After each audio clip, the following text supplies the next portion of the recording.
गुरुदेव।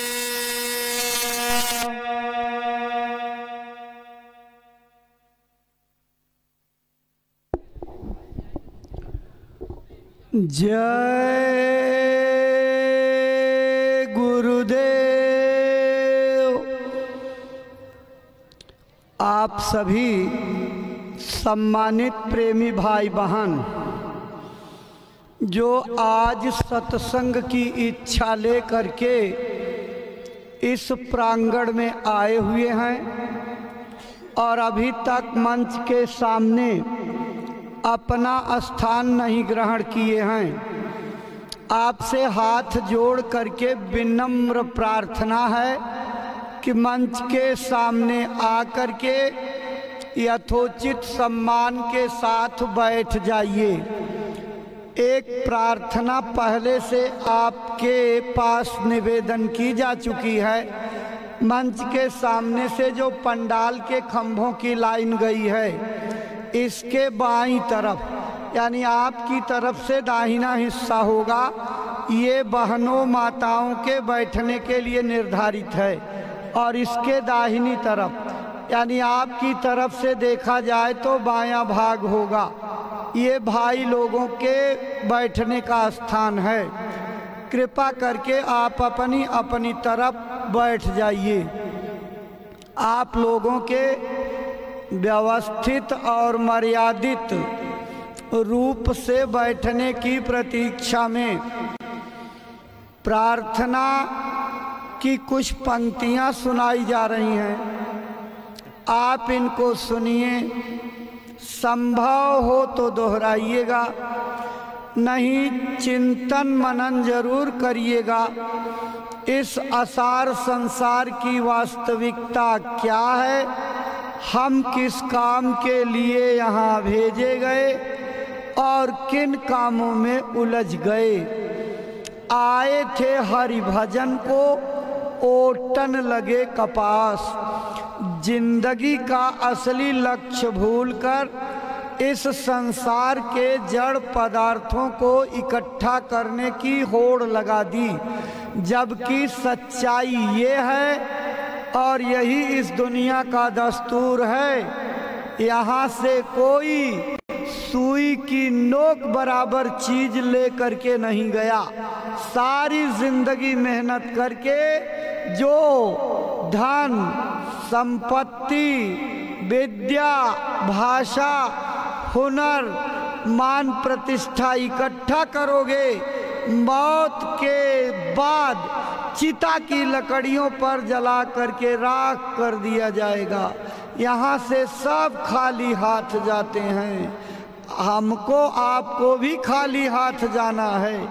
जब एक दिन चिता की राख पर, चिता की आग पर जल करके राख होना, तो किसके लिए इतना बड़ा फैलाव।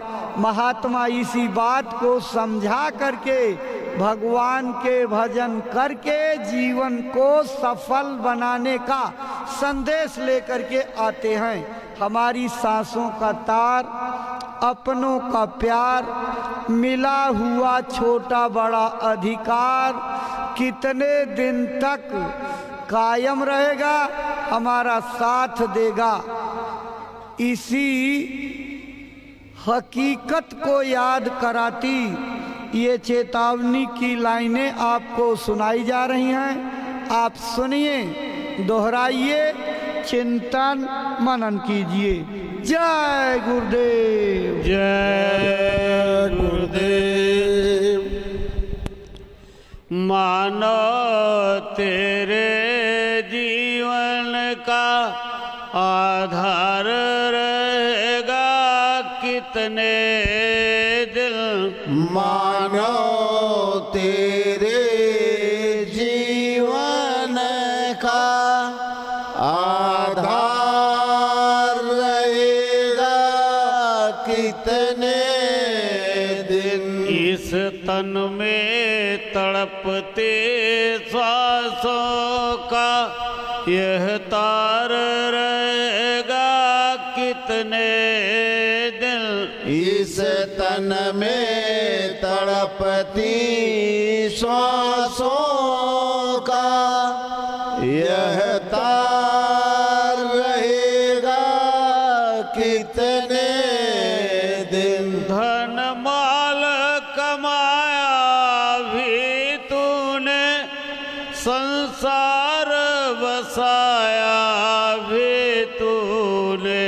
धन माल कमाया भी तूने, संसार बसाया भी तूने। तू खाली हाथ हो जाएगा, अधिकार रहेगा कितने दिन। तू खाली हाथ हो जाएगा, अधिकार रहेगा कितने दिन। माता हो पिता या पत्नी हो, लड़का हो अपना भाई हो। माता हो पिता या पत्नी हो, लड़का हो अपना भाई हो। इन अपना कहने वालों का यह प्यार रहेगा कितने दिन। इन अपना कहने वालों का यह प्यार रहेगा कितने दिन। कभी छोड़कर तुम जाओगे, कभी छोड़कर ये जाएंगे। कभी छोड़ कर तुम जाओगे, कभी छोड़ कर ये जाएंगे। इस नासवान दुनिया का व्यापार रहेगा कितने दिन। इस नाशवान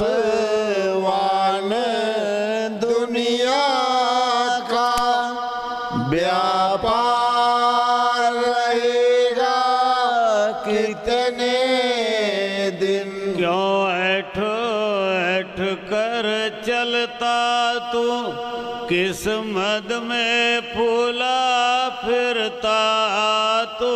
क्यों ऐठ ऐठ कर चलता तू, किस मद में फूला फिरता तू।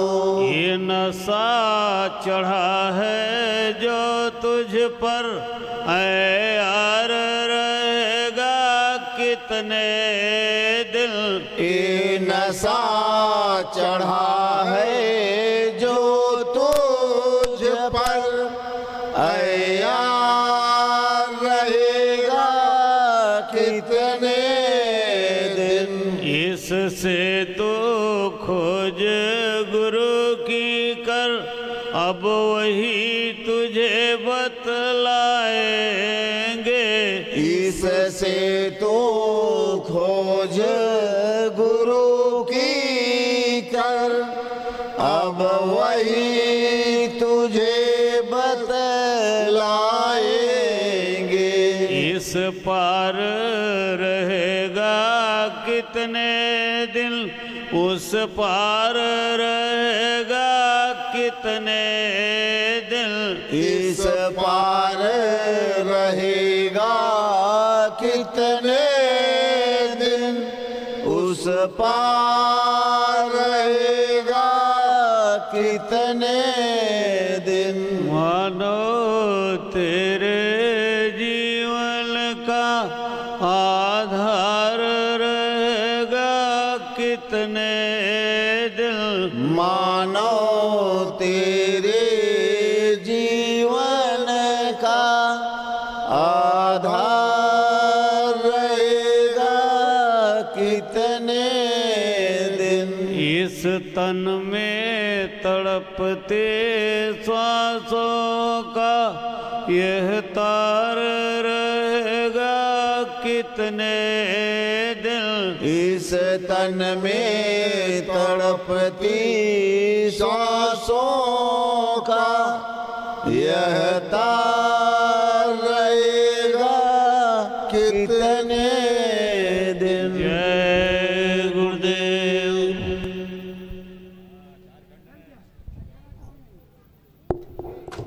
जय गुरुदेव। जय गुरुदेव। सम्मानित भाई बहनों, अभी आप प्रार्थना की पंक्तियां सुन रहे थे, अपने मन में सोच भी रहे थे। जो सोच रहे थे यही इस संसार की सच्चाई है। भाई बहनों, ये अनमोल मानव तन है। 33 करोड़ देवता, 56 करोड़ देवी रात दिन हाथ जोड़ करके उस मालिक से प्रार्थना करते, भीख मांगते हैं। एक बार हमको मनुष्य शरीर में भेज देते तो हम भी अपना काम कर लेते, लेकिन भाई बहनों, भीख मांगने के बावजूद उन देवी देवताओं को ये शरीर नहीं मिल पाता, और हमको आपको उस मालिक की कृपा से मिल गया बिना मांगे। कितना बड़ा भाग्य है, कोई वर्णन नहीं कर सकता, लिख नहीं सकता।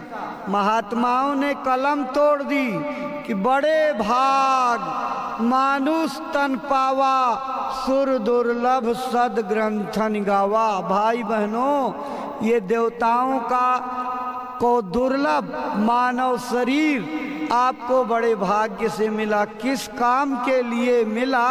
सत्संग में महापुरुष यही बात समझाते हैं, और आपके जीवन की निरर्थक बीतती जा रही श्वासों को काम में लेकर के भगवान के भजन की प्रेरणा देते हैं, रास्ता बताते हैं। आज आपके जीवन की घड़ियों का सौभाग्य जागा, जो पूज्य महाराज जी गुरु महाराज के पावन संदेश को लेकर के आपके गांव की धरती पर आए हुए हैं। भारत के सनातन अध्यात्मवाद का वो गहरा, खुला, रहस्यमयी, सरल शब्दों का संदेश सुनने को मिलेगा। आज तक की जिंदगी में किसी कथा भागवत कीर्तन में ऐसा उच्च कोटि का सत्संग आपने नहीं सुना होगा। बाद में ये बात आप खुद स्वीकार करेंगे। सत्संग के बीच में पूज्य महाराज जी आपको अनमोल वस्तु देंगे। वो क्या चीज? जीते जी भगवान को पाने का सरल से सरल रास्ता, जिसको कभी गुरु मंत्र कहते थे, दीक्षा और उपदेश कहा जाता था। आज कलयुग में उसी का नाम बदल करके नामदान हो गया है। क्यों हो गया है? क्योंकि हमारे भारतवर्ष के धार्मिक ग्रंथों में, कर्म कांडों में जितनी भी प्रकार की पूजा पद्धतियों, उपासना के उपायों का वर्णन है, उनसे शुभ कर्मों का भंडार यानी पुण्यों का समूह जमा हो जाएगा, लेकिन कहिए उससे आत्म कल्याण, परमात्मा की प्राप्ति कदापि संभव नहीं होगी।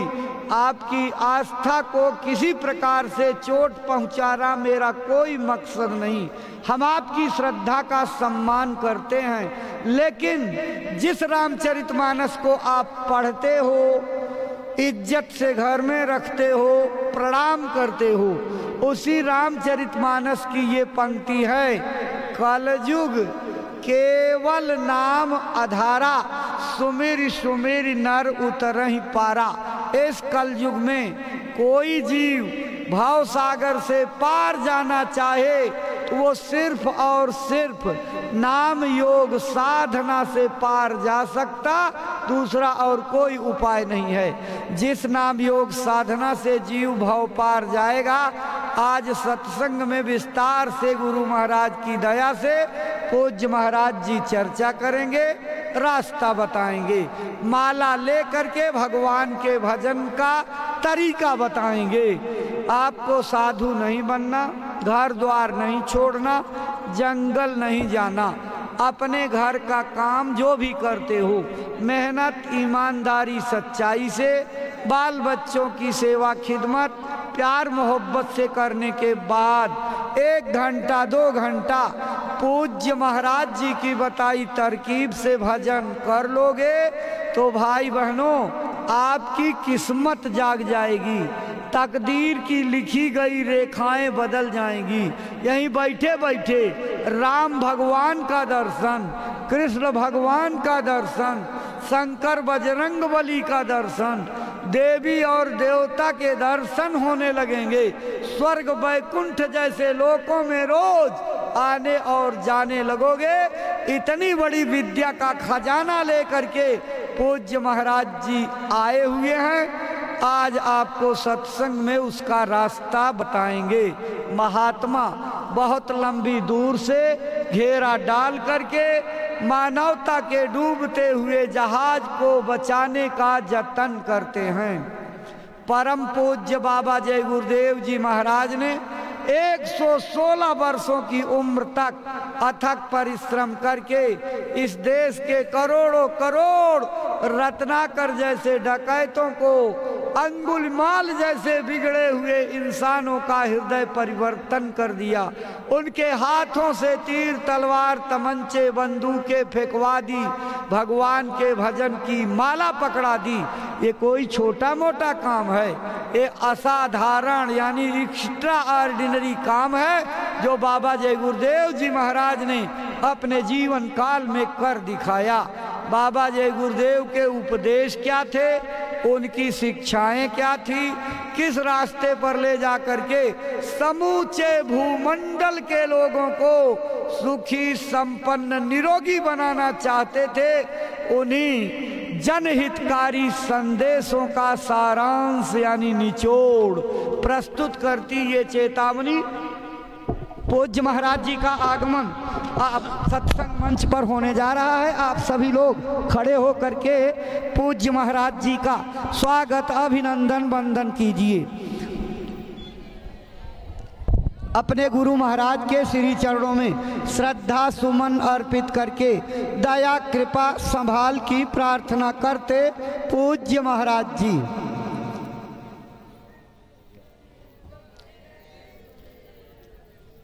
जय गुरुदेव, जय गुरुदेव।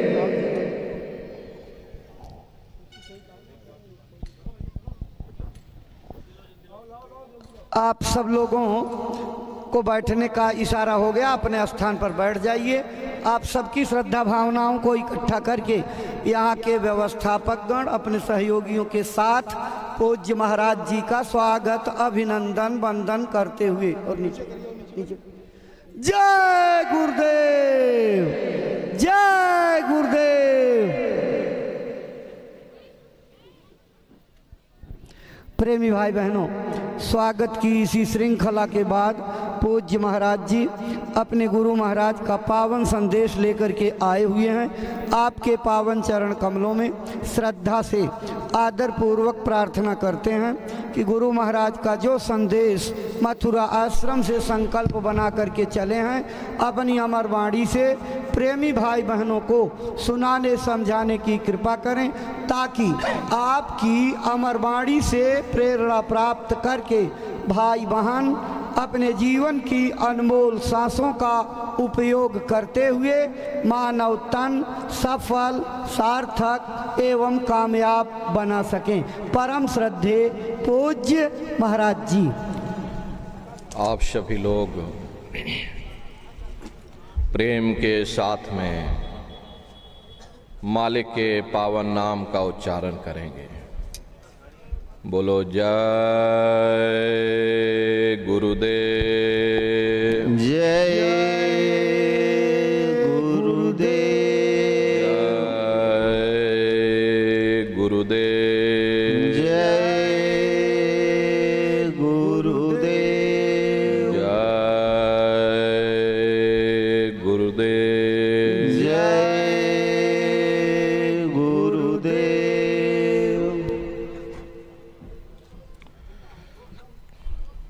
सर्वत्र विराजमान शब्द स्वरूप परम पूज्य स्वामी जी महाराज के श्री चरणों में कोटि कोटि नमन प्रणाम करते हुए इस सत्संग समारोह में पधारे हुए सभी सत्संगी धर्म प्रेमी भाई बहनों को सादर जय गुरुदेव। प्रेमी भाई बहनों, हम आप परम सौभाग्यशाली हैं। कैसे कलिकाल में हम लोगों को ये मानव तन, ये मनुष्य शरीर प्राप्त हुआ। उससे भी परम सौभाग्य की बात है कि मनुष्य रूपी मंदिर में बैठ करके हम लोगों को सत्संग सुनने का ये अवसर मिल रहा। सत्संग जल जो कोई पावे, मैलाई सब कट कट जावे। ये सत्संग है, ये कोई किस्से और कहानियां नहीं, नाच गाना ढोल और मजीरा नहीं। ये महात्माओं की अजर अमर वाणियां हैं। यदि आपने ध्यान से सुन लिया तो निश्चय ही आपको अपने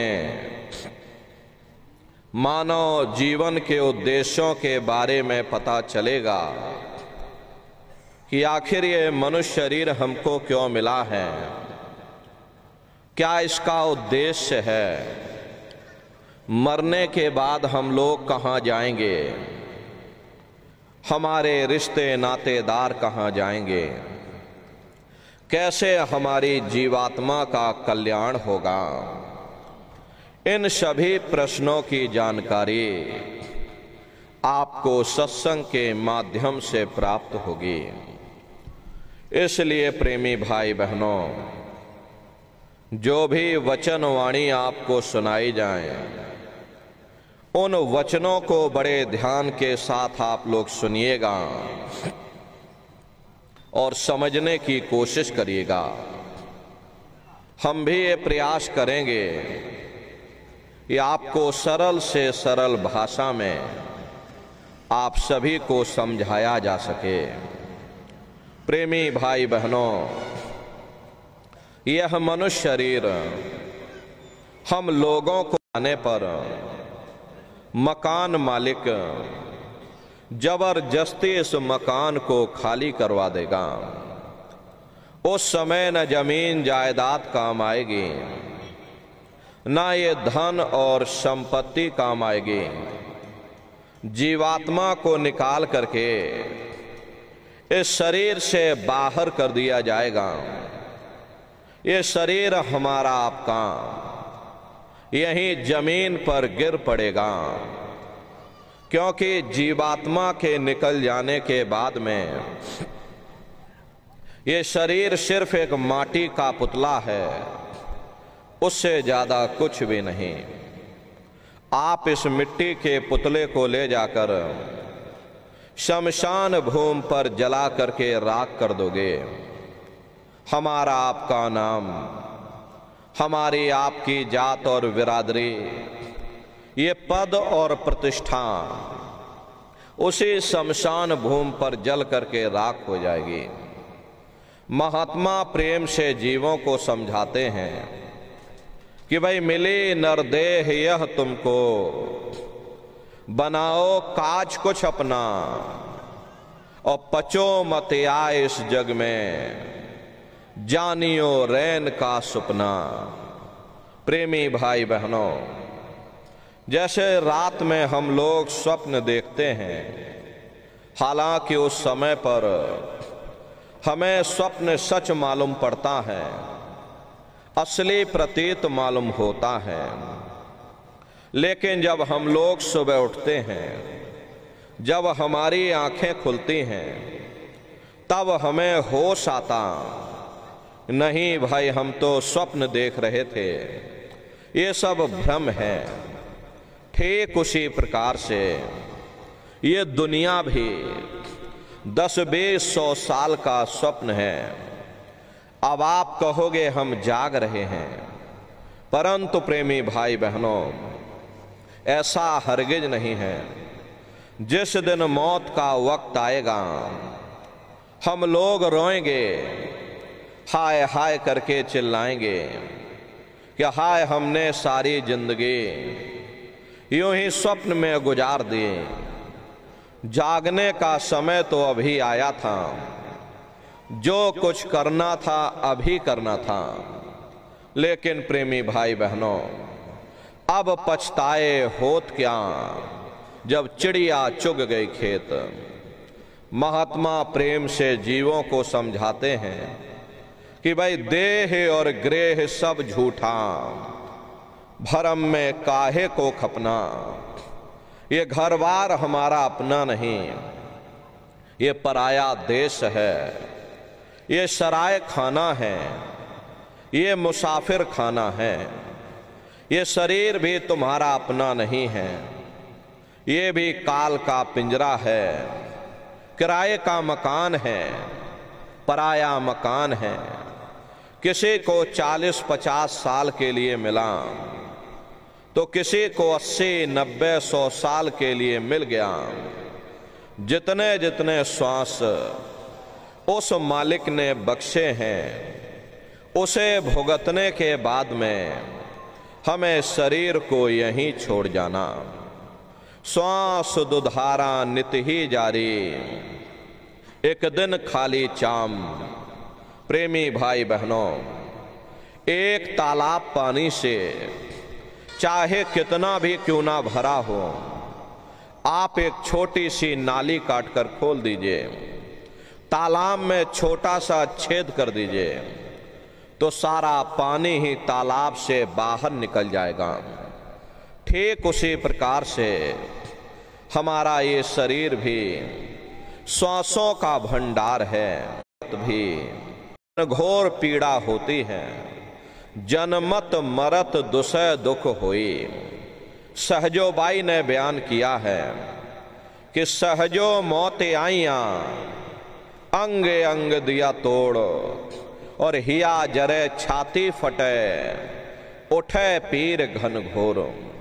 गुरु महाराज सत्संग में फरमाते थे कि जैसे 1,00,000 बिच्छू एक साथ मिल करके हमारे शरीर पर डंक मारें, उससे भी लाखों करोड़ों गुना ज्यादा मौत के समय में दर्द होता है।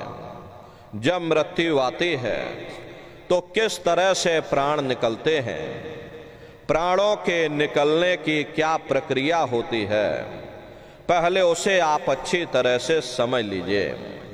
सिमटत भांस श्वास उठ जावे, और प्राणपति जब सिमट समावे, उस समय हमारी ये श्वासें रुक जाती, शरीर की चेतना पीछे की तरफ सिमटने लगती। तो सबसे पहले गुदा चक्र टूटता है, क्योंकि गुदा चक्र में पृथ्वी का वास होता है। गुदा चक्र टूट करके ऊपर इंद्रिय चक्र में समा जाता, इंद्रिय चक्र में जल का वास होता, यानी जल ने पृथ्वी को घोल दिया। फिर जब इंद्रिय चक्र टूटेगा तो ऊपर नाभि चक्र में समा जाएगा। नाभि चक्र में अग्नि का वास होता, यानी अग्नि ने फिर जल को सुखा दिया। ये नीचे से सिमटाव होता है, नीचे से ऊपर की ओर सिमटाव होता, पैरों के तलवे से लेकर के सिर की चोटी तक सिमटाव होता। फिर जब ये नाभि चक्र टूटेगा तो हृदय चक्र में समा जाएगा। हृदय चक्र में वायु का वास होता, यानी वायु ने अग्नि को अपने में समाहित कर लिया, और इस तरह से वायु आकाश में उड़ गई। ये आंखों की पुतलियां ऊपर पलट जाती हैं, मुंह खुला का खुला रह जाता। महात्मा प्रेम से जीवों को समझाते हैं कि भाई जब यह कर्म कला उपजावे और बुद्धि सुरत की आन दबावे, जब यह जीवात्मा पांचों तत्वों को लांग करके जल पृथ्वी अग्नि वायु आकाश पांचों तत्वों को लांग करके ऊपर आती है, तो काल दाढ़ में आन दबानी और जब ढर के नैनन से पानी, जब काल अपनी दाढ़ में दबाता है उस समय नेत्रों से पानी निकलता, इंद्रियां टूट टूट करके चकनाचूर हो जाती, सब रिश्ते नातेदार खड़े रह जाएंगे, लगे टकटकी। आपके कितने भी सगे संबंधी क्यों ना हो, खास नात रिश्तेदार क्यों ना हो, लेकिन एक रात कोई घर में मट्टी रखने के लिए फिर तैयार नहीं होते, कहते भाई जल्दी करो जल्दी करो, अब इनकी शक्ल देखने में हमको डर लग रहा, जल्दी से बाजार से कफन खरीद के लाओ, जल्दी से लकड़ियां खरीद के लाओ, अरे जल्दी से चिता तैयार करो, इनको घर में से जल्दी से उठा ले जाओ, वहीं शमशान भूमि पर जला देना। ये जो घर में इनके कपड़े लत्ते पड़े हुए, हर इनके कपड़े लत्ते भी उठा ले जाओ, वहीं शमशान भूमि पर जला देना। जिस बिस्तर पर ये लेटे रहे ये बिस्तर भी अशुद्ध हो गया, अब इनकी छुई हुई चीज हमको घर में एक नहीं चाहिए, इसलिए इनका बिस्तर भी उठा ले जाओ, वहीं शमशान भूमि पर जला देना। लेकिन उसने कोई सोने की अंगूठी पहनी होगी, गले में कोई सोने की चैन पहनी होगी, उसे धीरे से उतार करके जेब में रख लोगे, बस वही एक अशुद्ध नहीं होगा और बाकी सब अशुद्ध हो जाएगा। अरे महात्मा कहते हैं कि भाई कुटुंब परिवार मतलब का बिना धन पास नहीं जाए, ये रिश्ते नातेदार, ये कुटुंब परिवार वाले, ये सब स्वार्थ के संगी साथी हैं। प्रेमी भाई बहनों, आज तुम्हारी जेब में पैसा है तो साहब जैसे तैसे तुमसे रिश्ते नातेदारी कायम कर लेंगे, लेकिन अगर आज आपकी जेब खाली हो जाए, कोई किसी को याद करने वाला नहीं, 13 दिन बाद 13वीं मना दोगे, लड्डू पूड़ी पकवान बना करके खिला दोगे, फिर जाने वाले को कोई याद नहीं करता। अभी बूढ़े बुजुर्गों से पूछा जाए कि भाई क्या तुमको तुम्हारे माँ बाप की याद आती है, तो कहेंगे भाई नहीं आती। अरे क्यों नहीं आती? तुम्हारे माँ बाप थे, तुमको पाला पोसा बड़ा किया, खुद बेचारे भूखे रहे होंगे, तुम्हारा पेट पाला होगा, तुमको तुम्हारे माँ बाप की याद क्यों नहीं आती? क्योंकि तुम्हारे सामने तुम्हारे लड़के बच्चे हो गए, तुम्हारे नाती पोता पंती और संती हो गए, इसलिए तुम अपने ही माँ बाप की यादों को धीरे धीरे भूल गए और नई यादों में धीरे धीरे बस गए। ऐसे ही प्रेमी भाई बहनों, एक दिन सब तुमको भी भूल जाएंगे, कोई किसी को यहाँ याद करने वाला नहीं। ये कहानी तो शमशान भूमि पर समाप्त हो गई।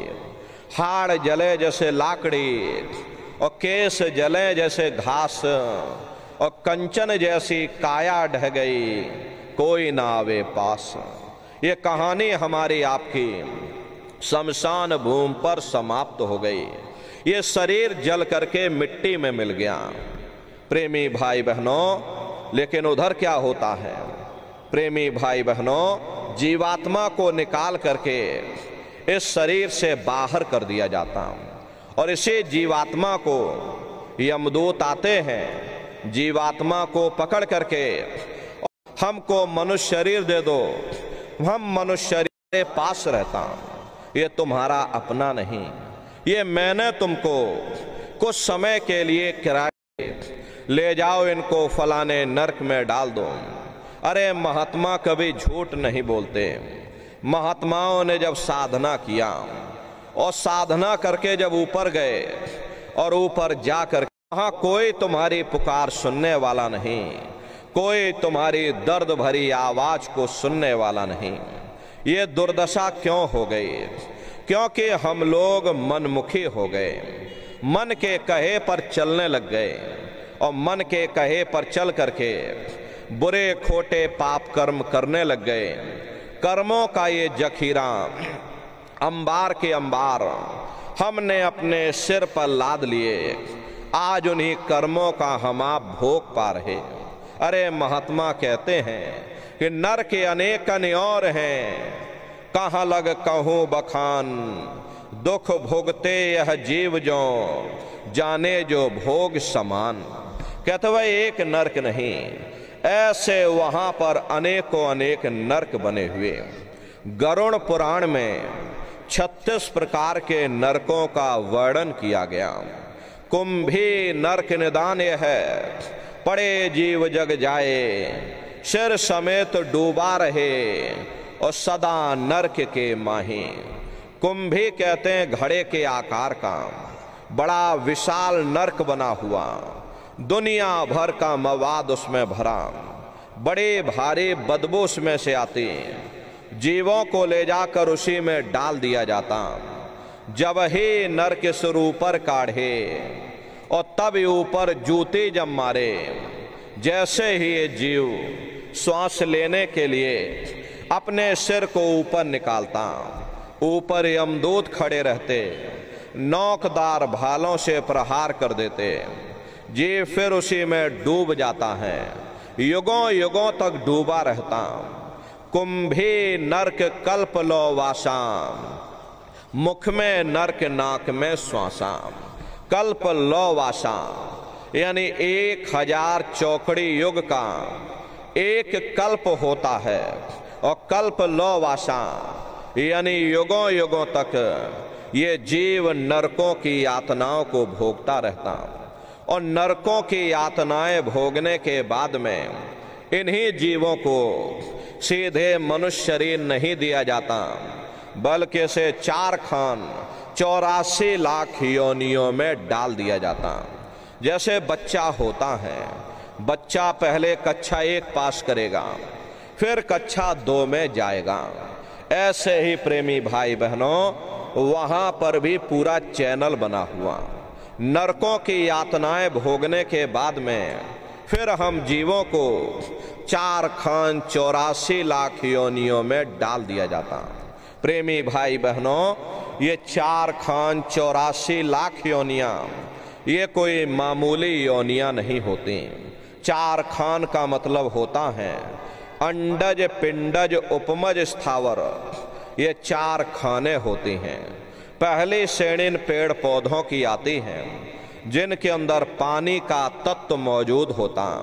कभी ये भी मनुष्य हुआ करते थे, लेकिन आज अपने कर्मों का भोग पा रहे एक जगह पर पेड़ बन के खड़े हुए। दूसरी श्रेणी कीड़े मकोड़ों की आती है जिनके अंदर पृथ्वी और अग्नि का तत्व मौजूद होता। तीसरी श्रेणी पंछियों की आती, चौथी चौपाए जानवरों की आती, और 5वीं स्वयं इंसान की आती है जिसके अंदर 5 तत्व जल पृथ्वी अग्नि वायु आकाश 5 तत्व मौजूद होते। प्रेमी भाई बहनों, ये 4 खाने हैं, इनकी अलग अलग कुल 84 लाख योनियां होती हैं। अब आप पेड़ पौधों को देखिए तो आम का पेड़ अलग है, पीपल का पेड़ अलग है, महुए का पेड़ अलग है, केले का पेड़ अलग है। ऐसे ही अलग अलग प्रजातियों के कीड़े मकोड़े, अलग अलग प्रजातियों के पशु पंछी, कुल मिलाकर के 84 लाख योनियां हैं। हम दुनिया के जीव नरकों की यातनाओं को भोगने के बाद में इन्हीं 84 लाख योनियों में डाल दिया जाता। मामूली कष्ट नहीं होता। अरे हमको आपको गर्मी लग गई तो हम लोग छाया में आ गए, का पैर कट गया, किसी को जीते जी आपने काट डाला, मुर्गी की पकड़ करके गर्दन ही मरोड़ डाली, खौलते हुए पानी में जिंदा मुर्गा मुर्गी फेंक दिए, अरे उनको भी दर्द होता है। उनको भी तकलीफ होती है, लेकिन वे बेचारे बेजुबान हैं, कुछ बोल नहीं पाते हैं, कुछ बता नहीं पाते।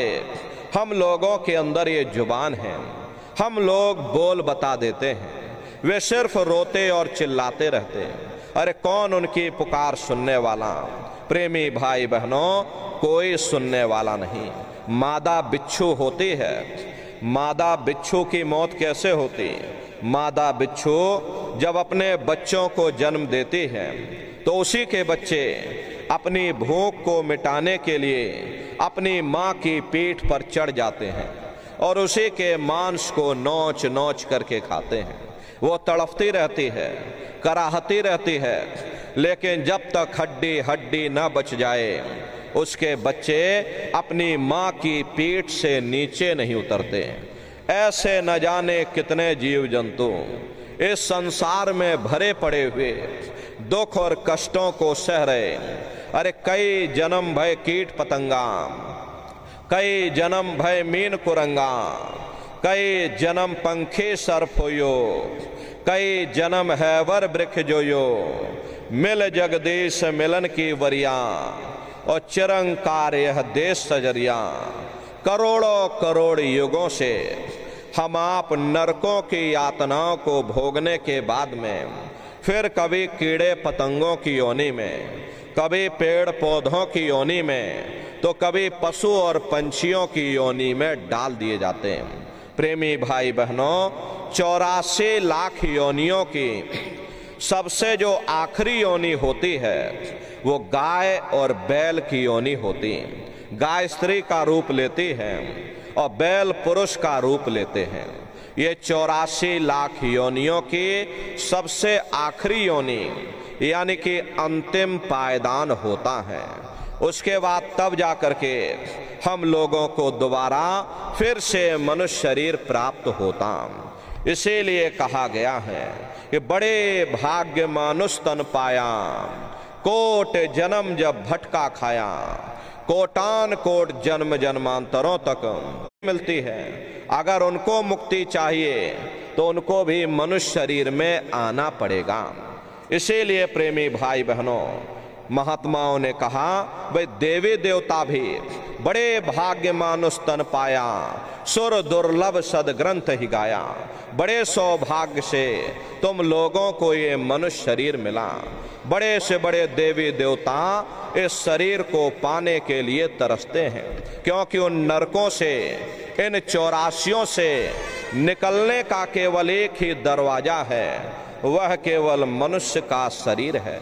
इसे मनुष्य रूपी मंदिर में बैठ करके हम उस परमात्मा की भक्ति कर सकते हैं। इसीलिए संतों महात्माओं ने इस पंच भौतिक शरीर को सच्चा हरि मंदिर कहकर याद किया कि हरि मंदिर यह शरीर है, ज्ञान रतन प्रकट होए, ये असली हरि मंदिर है। जब भी वो परमात्मा मिलेगा इसे हरि मंदिर के अंदर मिलेगा। इसे पंच भौतिक शरीर को गुरु नानक शाह हमने नर नारायणी देह कहकर याद किया। ये वो देह है जिसमें नारायण स्वयं विराजमान है। वो नारायण जब भी मिलेंगे तुम्हें तुम्हारे अंदर मिलेंगे। यही कबीर साहब ने लिखा है कि जो तिल माही तेल है, जो चकमक में आग, और तेरा साईं तुझ में, और जाग सके तो जाग। जैसे तिल में तेल होता है, पत्थर में आग होती है, ठीक उसी तरह से वो मालिक हर एक के घट घट में, हर एक के वजूद के अंदर बैठा हुआ। यही महात्माओं ने लिखा है कि कस्तूरी कुंडल बसे, मृग धूड़े बन माही, ऐसे घट घट राम हैं दुनिया देखे नहीं। जैसे हिरन कस्तूरी की खुशबू को बाहर जंगलों में ढूंढता फिरता, हालांकि वो खुशबू उसके नाभि से हो करके आती है, वही हाल हम जीवों का है। हम दुनिया के जीव भी उस परमात्मा की खोज बाहर इस जड़ संसार में कर रहे हैं, लेकिन महात्मा समझाते हैं कि भाई मोको कहाँ ढूंढे रे बंदे, मैं तो तेरे पास में और ना तीरथ में ना मूरत में, मैं तो हूँ विश्वास में। ना मैं तीरथ में मिलूँगा, ना मैं मूरत में मिलूँगा, ना मैं अन्य किसी कर्मकांड में मिलूँगा, ना मैं ग्रंथों में मिलूँगा, ना मैं पोथियों में मिलूँगा, और ना ही मैं इन किताबों में मिलूँगा। चाहे सारी उम्र बैठ करके तुम किताबों को पढ़ते रहो, अरे मैं जब भी मिलूँगा तो मैं तुम्हारे अंदर मिलूँगा। प्रेमी भाई बहनों, बड़ी सीधी सी बात है ये। अगर खाना बनाने की किताब सारी उम्र बैठ करके पढ़ते ही रहोगे कि भाई खाना ऐसे बनता है और खाना वैसे बनता है और खाने में नमक डाला जाता है और खाने में तेल डाला जाता है, तो कभी तुम्हारा पेट नहीं भर सकता। जब तक आप खाना बनाओगे नहीं, उसे स्वयं खाओगे नहीं, कभी तुम्हारा पेट नहीं भर सकता। हम वेदों की निंदा नहीं करते, हम ग्रंथों की निंदा नहीं करते, हम गीता, कुरान और बाइबल की निंदा नहीं करते। वेद, शास्त्र, गीता, कुरान और बाइबल कहते हैं कि भाई मनुष्य के अंदर अंड खंड ब्रह्मांड है, स्वयं वो परमात्मा तुम्हारे अंदर बैठा। चलो अंदर चलो, अंदर चल करके उस परमात्मा का दर्शन दीदार करो। डाल करके उस शब्द को सुनना, उस नाम को सुनना, उस देववाणी आकाशवाणी को सुनना जो 24 घंटे तुम्हारे अंदर गूंज रही है। प्रेमी भाई बहनों, ये सुरत शब्द नाम योग की साधना है। जितने भी महात्मा धरती पर आए उस मालिक को पाया तो सुरत शब्द नाम योग की साधना करके ही पाया। सबसे पहले देखिए कबीर साहब आए। कबीर साहब ने सुरत शब्द नाम योग की साधना जारी की। उसके बाद गुरु नानक साहब आए। उसके बाद और भी महात्मा आए, कबीर, नानक, दादू दरिया, भीखा, रविदास, पलटू, जगजीवन। चित्रकूट में आप चले जाइए, स्मरण करिएगा। जिसको आप याद कर रहे हो, एक समय ऐसा आएगा वो अंतर में तुम्हारे सामने प्रकट हो जाएगा। उसके स्वरूप को देख लेना, फिर उसी के स्वरूप को याद करके जय गुरुदेव नाम का सुमरन सभी नए प्रेमी भाई बहन करिएगा। दूसरी बार फिर यहीं से जय गुरुदेव नाम का सुमरन, तीसरी बार फिर यहीं से जय गुरुदेव नाम का सुमरन। इस तरह से कुल 8 बार जय गुरुदेव नाम का सुमरन सभी नए प्रेमी भाई बहन करिएगा। 8 बार करने के बाद ये माला आप रख देना। प्रेमी भाई बहनों, ये जय गुरुदेव नाम किसी साधारण इंसान का नाम नहीं, ये स्वयं उस अनामी महाप्रभु का नाम है। समय समय पर संत महात्मा अपने अपने समय पर आकर के अपनी साधना के द्वारा उस मालिक के नाम को जगाते हैं, उस मालिक के नाम को सिद्ध करते हैं। जैसे कबीर साहब आए तो कबीर साहब ने साहिब नाम सिद्ध किया। गुरु नानक साहब आए, गुरु नानक साहब ने वाह गुरु नाम सिद्ध किया। गोस्वामी जी महाराज आए, गोस्वामी जी महाराज ने राम नाम सिद्ध किया। मीराबाई आई, मीराबाई ने गिरधर नाम सिद्ध किया। सूरदास जी महाराज आए तो उन्होंने श्याम नाम सिद्ध किया। इसी तरह से हमारे गुरु महाराज जय गुरुदेव नाम सिद्ध करके गए। जय गुरुदेव नाम का जहाज लगा कर गए। अगर इस जहाज पर सारी दुनिया बैठेगी, ये जहाज सारी दुनिया को पार करेगा। नए जीवों के लिए नामदान की प्रक्रिया को और सरल से सरल किया गया। वरना बहुत से पुराने पुराने प्रेमी बैठे हैं और अगर उनसे ये पूछ लिया जाए कि भाई जरा नाम, रूप, स्थान, गाजे बाजे बता दो, तो वो तक भूल जाते हैं। अब इतने पुराने हो करके आज तक याद नहीं कर पाए, बड़ा भारी दोष लगता। इसीलिए नए जीवों के लिए इस रास्ते को और सरल किया गया। बहुत से बगैर पढ़े लिखे लोग हैं, बूढ़े बुजुर्ग हैं, बच्चे बच्चियां हैं। आसानी से आप लोग समझ जाओ, सुमरन, ध्यान, भजन कर सको। इसीलिए प्रेमी भाई बहनों, इस रास्ते को और सरल से सरल किया गया। एक है साध है सब सद है, और सब साध है सब जाए। पहले अपने गुरु की उंगली पकड़ लो, क्योंकि गुरु तुम्हारा सच्चा रहबर है। गुरु गोबिन भव निज तरह न कोई। अरे भगवान राम ने भी गुरु किया था, कृष्ण ने भी गुरु किया। अरे बगैर गुरु के ये जीवात्मा इस भव सागर से पार नहीं जा सकती। गुरु गोविंद दो खड़े और काके लागू पाई, और बलिहारी गुरु आपने जिन गोविंद दियो बताई। महिमा उन्हीं की है जिन्होंने गोविंद को लखा दिया। इसीलिए कहा जाता है गुरुर ब्रह्मा गुरुर विष्णु गुरुर देवो महेश्वरः गुरुर साक्षात पर ब्रह्म तस्मै श्री गुरुवे नमः। तीन लोक नौ खंड में और गुरु से बड़ा न कोई, और कर्ता करे न कर सके और गुरु करे सो होई। इसलिए प्रेमी भाई बहनों, साधना करने से पहले जय गुरुदेव नाम का सुमरन सभी नए प्रेमी भाई बहन करिएगा। सुमरन करने के बाद में फिर आप ध्यान पर बैठिएगा। दूसरा है ध्यान, और ध्यान कहते हैं दृष्टि को एकाग्र करना, अपनी दिव्य दृष्टि को खोलना, अपने शिव नेत्र को खोलना। तो कैसे ध्यान करोगे, जरा अच्छी तरह से आप लोग समझ लीजिए। अपने अपने घरों में पलथी मार करके आप लोग बैठिएगा।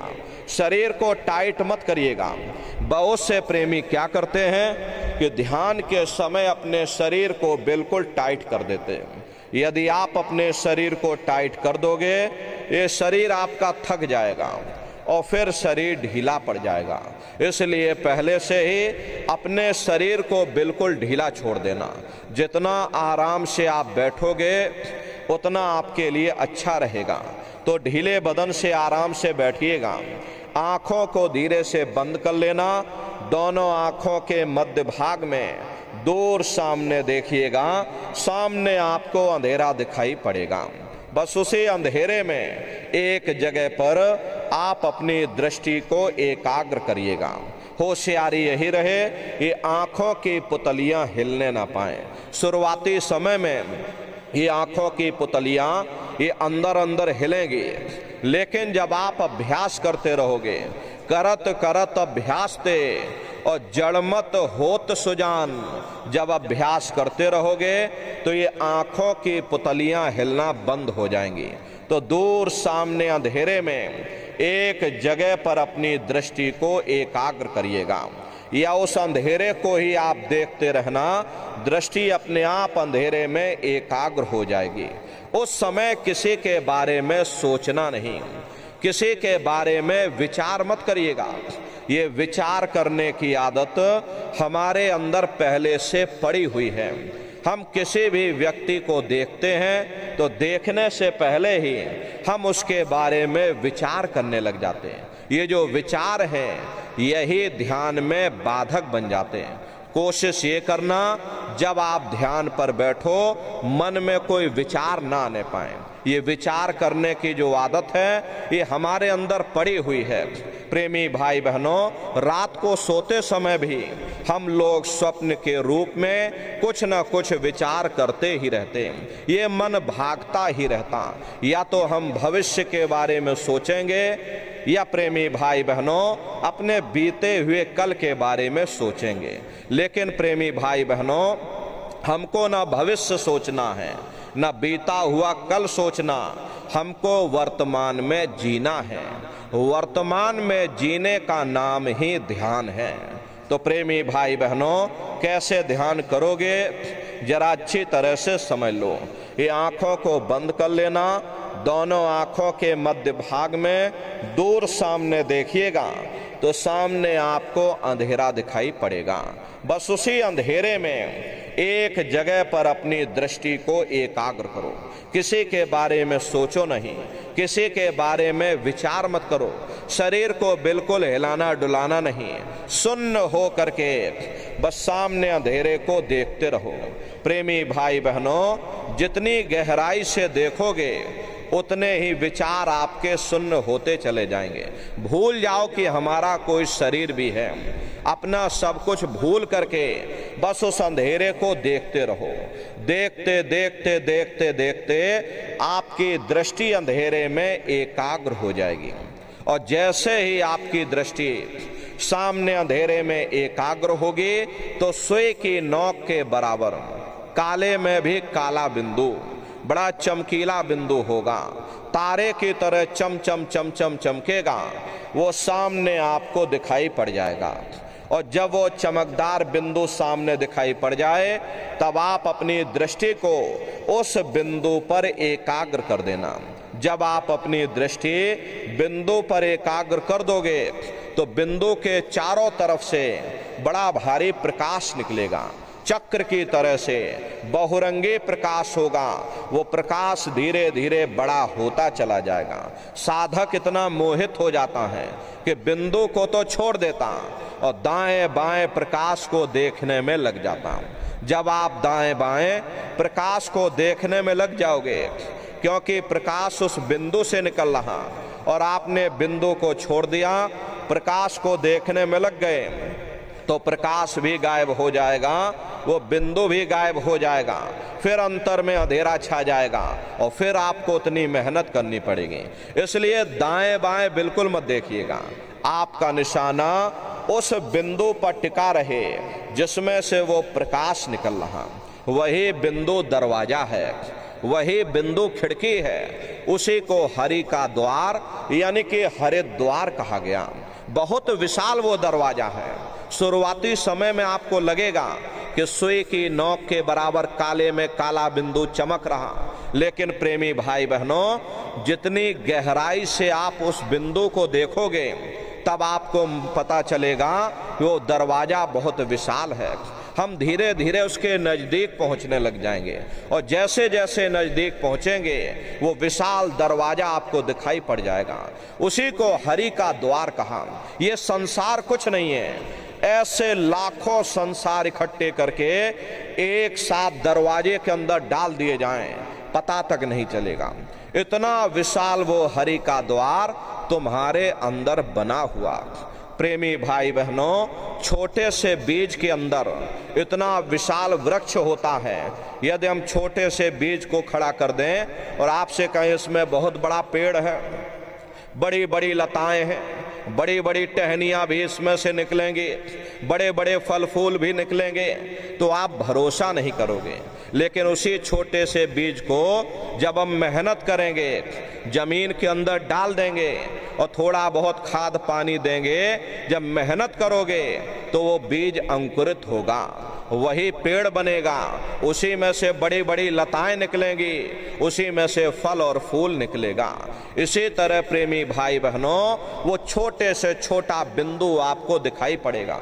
जब आप मेहनत करोगे, अभ्यास करोगे, अपनी दृष्टि को जब आप उस बिंदु पर एकाग्र कर दोगे तो वो बिंदु दरवाजा है, वो दरवाजा खुल जाएगा, ये शिव नेत्र खुल जाएगा, ये दिव्य दृष्टि खुल जाएगी और आप दरवाजे के अंदर दाखिल हो जाओगे। एक बार प्रेमी भाई बहनों, ये दिव्य दृष्टि आपकी खुल जाए, फिर क्या भूत, क्या भविष्य और क्या वर्तमान, कोई भेद आपसे गुप्त नहीं रहेगा। लाखों वर्ष पहले क्या हुआ था, भविष्य में क्या होने वाला है, आप घर बैठ करके और ध्यान में सब कुछ देख सकते हो। तो यह है ध्यान करने का तरीका। एक बार फिर से समझिए कैसे आपको ध्यान करना है। अपने अपने घरों में पलथी मार करके बैठ जाना, आँखों को धीरे से बंद कर लेना, दोनों आँखों के मध्य भाग में दूर सामने देखिएगा, सामने आपको अंधेरा दिखाई पड़ेगा। बस उसी अंधेरे में एक जगह अपनी दृष्टि को एकाग्र करिए या उस अंधेरे को ही आप देखते रहो। लगातार एक टक हो करके सामने अंधेरे को देखते रहना। देखते देखते देखते देखते एक समय ऐसा आएगा कि आपकी दृष्टि उस अंधेरे में रुक जाएगी, अंधेरे में आपकी दृष्टि एकाग्र हो जाएगी। और जैसे ही आपकी दृष्टि सामने अंधेरे में एकाग्र होगी तो सुई की नोक के बराबर काले में भी काला बिंदु, तारे की तरह चमचम चमचम चमकेगा, वो सामने आपको दिखाई पड़ जाएगा। और जब वो चमकदार बिंदु सामने दिखाई पड़ जाएगा तब आप अपनी दृष्टि को उस बिंदु पर एकाग्र कर देना। और जब आप अपनी दृष्टि बिंदु पर एकाग्र कर दोगे तो वो बिंदु फट जाएगा, वो दरवाजा खुल जाएगा, ये शिव नेत्र खुल जाएगा, ये दिव्य दृष्टि खुल जाएगी और आप दरवाजे के अंदर दाखिल हो जाओगे।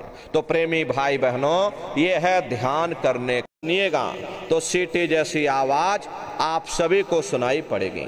करना कुछ नहीं है, लेटे हो चाहे बैठे हो, बस आप उस आवाज को सुनते रहना और सुनते सुनते उसी में लीन हो जाओ। जब आप उसमें लीन हो जाओगे तो कुछ समय बाद में दोबारा आपको अनुभव होगा कि कहीं बड़ी दूर से एक महीन आवाज, घंटे और शंख की आवाज हमारे कानों में बज रही, जैसे मंदिरों में घंटियां बजती हैं, टन टन टन। इसी तरह से घंटे और शंख की आवाज आपको अपने अंदर सुनाई पड़ेगी। उसी घंटे शंख की आवाज को महात्माओं ने शब्द कहा। अरे आपकी धर्म पुस्तकों में लिखा हुआ है कि पोथी पढ़ पढ़ जग मुआ, पंडित भया न कोई, 2.5 अक्षर प्रेम का, पढ़े सो पंडित हुई। दुनिया वाले कहते हैं कि 2.5 अक्षर का मतलब प्रेम है।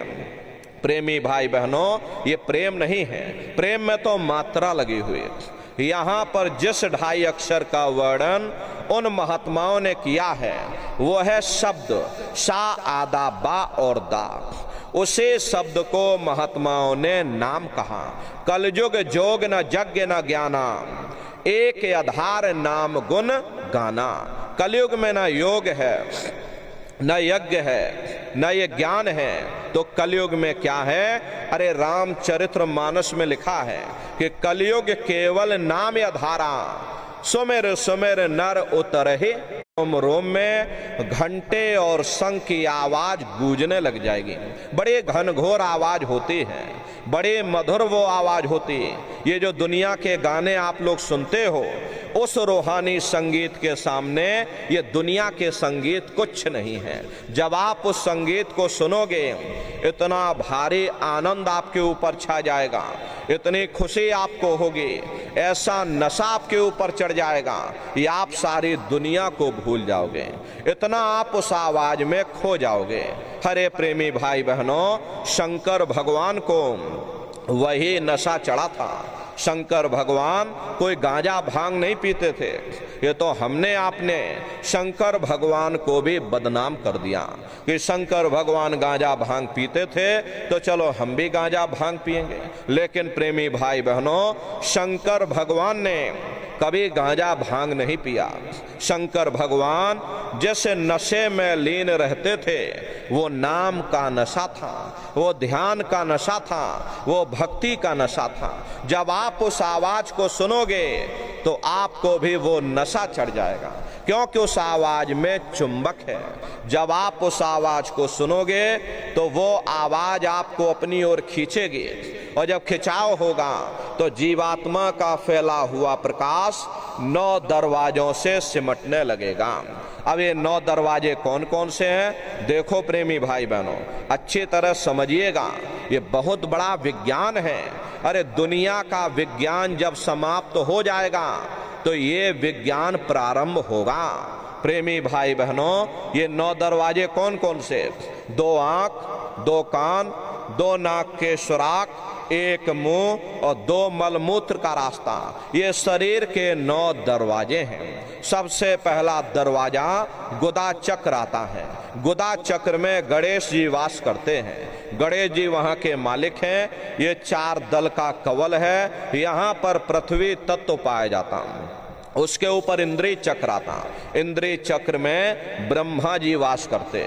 ब्रह्मा जी वहाँ के मालिक हैं। ये 6 दल का कवल है, यहाँ पर जल तत्व पाया जाता। उसके ऊपर ये नाभि चक्र आता। नाभि चक्र में विष्णु जी वास करते हैं। विष्णु जी यहाँ के मालिक हैं। ये 8 दल का कवल है, यहाँ पर अग्नि तत्व पाया जाता है। उसके ऊपर ये हृदय चक्र आता है। हृदय चक्र में शिव जी वास करते हैं। शिव जी यहाँ के मालिक हैं। ये 12 दल का कवल है। यहाँ पर वायु तत्व पाया जाता है। अरे वास तो वो ऊपरी मंडलों में, ऊपरी लोकों में करते हैं, लेकिन उनका प्रकाश, उनकी किरणें इन चक्रों पर पड़ती हैं। उसी के ऊपर एक कंठ चक्र आता है। यहाँ पर आद्या महाशक्ति की किरणें पड़ती हैं। ये 16 दल का कवल है। और आप सबसे ऊपर, तुम्हारी जीवात्मा सबसे ऊपर दोनों आंखों के मध्य भाग में बैठी है, जहाँ पर देवियाँ बिंदी लगाती हैं और पुरुष यहाँ पर टीका लगाते हैं। ये बिंदी और टीका यहाँ पर हम लोग इसीलिए लगाते हैं क्योंकि यहीं पर हमारी जीवात्मा बैठी है, उसका श्रृंगार किया जाता है। ये 10वां द्वार है जहाँ पर तुम्हारी जीवात्मा बैठी हुई। इसी 10वें दरवाजे पर बैठ करके ये जीवात्मा अपने प्रकाश को 9 दरवाजों में फैलाती है, जिससे आपका ये शरीर चलता, आपके हाथ और आपके पैर चलते हैं। जब आप भजन करोगे और घंटे शंख की आवाज को जब आप सुनोगे तो उस आवाज में चुंबक है, वो आवाज आपको अपनी ओर खींचेगी। और जब खिंचाव होगा तो जीवात्मा का फैला हुआ प्रकाश 9 दरवाजों से सिमट करके यही 10वें दरवाजे पर इकट्ठा हो जाएगा। और जैसे ही सारी शक्ति, सारी चेतना सिमट करके यहाँ पर इकट्ठी हुई तो शब्द क्या काम करेगा? शब्द तुम्हारी जीवात्मा को खींच करके इस शरीर से बाहर कर देगा। फिर आप अपनी आंखों से देखिएगा कि हमारा शरीर ये है और हम ये खड़े। आप अपने शरीर से अलग हो जाओगे। जैसे चिड़िया होती है, चिड़िया घोंसले से निकल करके आसमानों की उड़ान भरती है और शाम को फिर अपने घोंसले में आ जाती है। ऐसे ही तुम्हारी ये जीवात्मा इस शरीर रूपी घोंसले से निकल करके प्रेमी भाई बहनों और शब्द को पकड़ करके ब्रह्मांडों की चढ़ाई करेगी। और प्रेमी भाई बहनों ब्रह्मा विष्णु महादेव के दर्शन करेगी और घूम करके फिर अपने शरीर रूपी घोंसले में वापस आ जाएगी। शब्द को ही पकड़ करके ये जीवात्मा शरीर में आई है, तो शब्द को ही पकड़ करके ये जीवात्मा फिर अपने घर वापस पहुंचेगी। प्रेमी भाई बहनों, वो घंटे और शंख की आवाज, उसी को महात्माओं ने शब्द कहा है। अरे छोटा सा कोई बच्चा हो, प्रेमी भाई बहनों, आप उसको जरा सा घंटी बजा करके सुना देना, वो अपने आप चुप हो जाएगा, क्योंकि उस समय पर उसको होश रहता है कि मैंने इस आवाज को कहीं ना कहीं सुन रखा है। प्रेमी भाई बहनों, शब्द के बगैर ये जीवात्मा माँ के गर्भ में नहीं रह सकती। जब माँ के गर्भ में जीवात्मा रहती है उस समय उस आवाज को पकड़ करके रखती है। और प्रेमी भाई बहनों, उसी आवाज को पकड़ करके ये जीवात्मा 9 महीने माँ के गर्भ में बनी रहती है। और जैसे ही माँ के गर्भ से जब आप बाहर निकलोगे, उस छोटे से रोते हुए बच्चे को जरा सा आप झुनझुना सुना देना, वो घंटी बजा करके सुना दो, वो बच्चा तुरंत चुप हो जाएगा, क्योंकि उस समय उसको होश आ जाएगा ये आवाज मैंने कहीं ना कहीं सुनी है। तो प्रेमी भाई बहनों, वही घंटे शंख की आवाज, उसी को महात्माओं ने शब्द कहा। प्रेमी भाई बहनों, जब आप उस आवाज को सुनोगे तो ये जीवात्मा उस आवाज को पकड़ करके इस शरीर रूपी घोंसले से बाहर हो जाएगी। फिर उसी आवाज को पकड़कर यही जीवात्मा फिर ब्रह्मांडों की चढ़ाई करती है। पलक झपकते यह जीवात्मा खरबों योजन ऊपर चली जाती है। ये चांद, सूरज, सितारों को पार करने के बाद सबसे पहले जो आपको लोक मिलेगा उसे महात्माओं ने शिवलोक कहा। प्रेमी भाई बहनों, वो शिवलोक वो तमोगुणी स्थान है। वहाँ के मालिक शिव जी हैं, वो पार्वती जी के साथ उस लोक में विराजमान हैं। शिव जी का दर्शन करने के बाद फिर जब आप ऊपर चढ़ोगे, उसी के ऊपर ब्रह्मा जी का लोक आएगा। ब्रह्मा जी का लोक वो रजोगुणी स्थान है। वहाँ के मालिक ब्रह्मा जी हैं, वो गायत्री, सावित्री और सरस्वती के साथ उस लोक में विराजमान है। इस आसमान के ऊपर अनंतों लोक बने हुए, इन जड़ आंखों से वो लोक दिखाई नहीं पड़ेंगे। जब आप अपनी दिव्य दृष्टि को खोल लोगे और जब शब्द को पकड़ लोगे, तो शब्द को पकड़कर जब ये जीवात्मा आसमानों की चढ़ाई करती है, तब उन ब्रह्मांडों के दर्शन होते हैं। प्रेमी भाई बहनों, शब्द को ही पकड़ करके ये जीवात्मा चढ़ पाती है। अगर आपने उस शब्द को छोड़ दिया तो सेकंड भर आपको नहीं लगेगा, धड़ाम से आप अपने शरीर में वापस आ जाओगे और इन बाहरी आंखों को खोल दोगे। तो शब्द को पकड़ करके ये जीवात्मा ब्रह्मांडों की चढ़ाई करती है। तो ब्रह्मा जी का दर्शन करने के बाद फिर जब आप ऊपर चढ़ोगे, उसी के ऊपर विष्णु लोक आएगा। विष्णु लोक वो सतोगुणी स्थान है, वहाँ के मालिक विष्णु जी हैं। उनका बड़ा मनमोहक स्वरूप है। उनकी 4 भुजाएं हैं और चारों भुजाओं में शंख, गदा, पद्म और चक्र सुशोभित हैं। और आप क्षीर सागर में लक्ष्मी जी के साथ विराजमान। ये तीनों देवता ब्रह्मा, विष्णु और महादेव अपने अपने लोक में बैठ करके राज कर रहे। एक रचयिता है जो हम जीवों को रचता है, एक पालनहार है जो हम जीवों को पालता है, एक संहार करता है जो हम जीवों को नष्ट कर देता। और एक का काम है शरीर को बनाना, एक का काम है शरीर की सुरक्षा करना, और एक का काम है शरीर को नष्ट कर देना।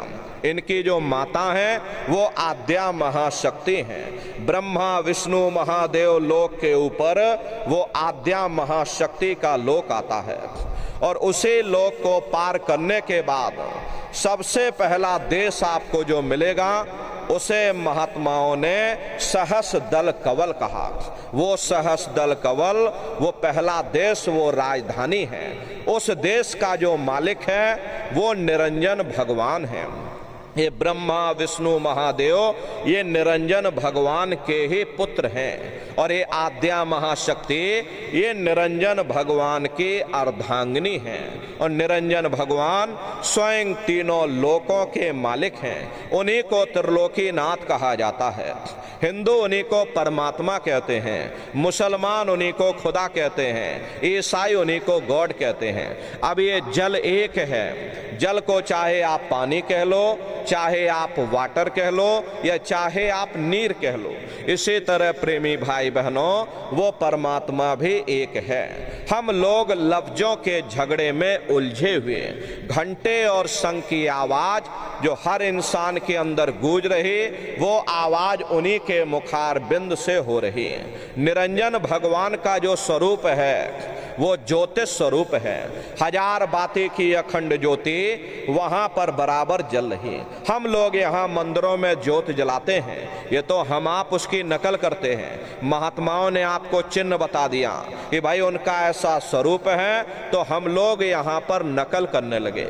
इस ज्योति में देखो तेल की जरूरत पड़ती है, बाती की जरूरत पड़ती, लेकिन वो अखंड ज्योति वहां पर ऐसी जल रही जिसमें ना तेल की जरूरत है और ना बाती की जरूरत है। अरे महात्माओं ने लिखा है कि उल्टा कुआ गगन में तिसमें जरे चिराग, और तिसमें जरे चिराग, बिना रोगन बिन बाती, और 6 ऋतु 12 मास जरत रहे दिन राती, और सतगुर मिले जो होए ताहि की नजर में आवे, और बिन सतगुर नहीं कोई वाह को दर्शावे।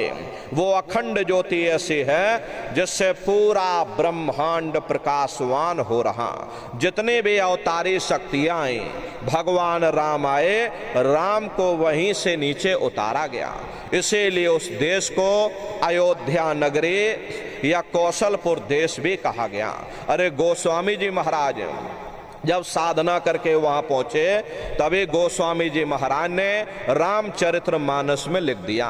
देखो प्रेमी भाई बहनों, रामचरित्र मानस में गोस्वामी जी महाराज ने जो भी लिखा है वो सब अंतर का भेद लिखा। जब उन्होंने साधना किया, साधना करके जब ऊपर गए, जो कुछ उन्होंने ऊपर जाकर देखा वो रामचरित्र मानस में लिख दिया।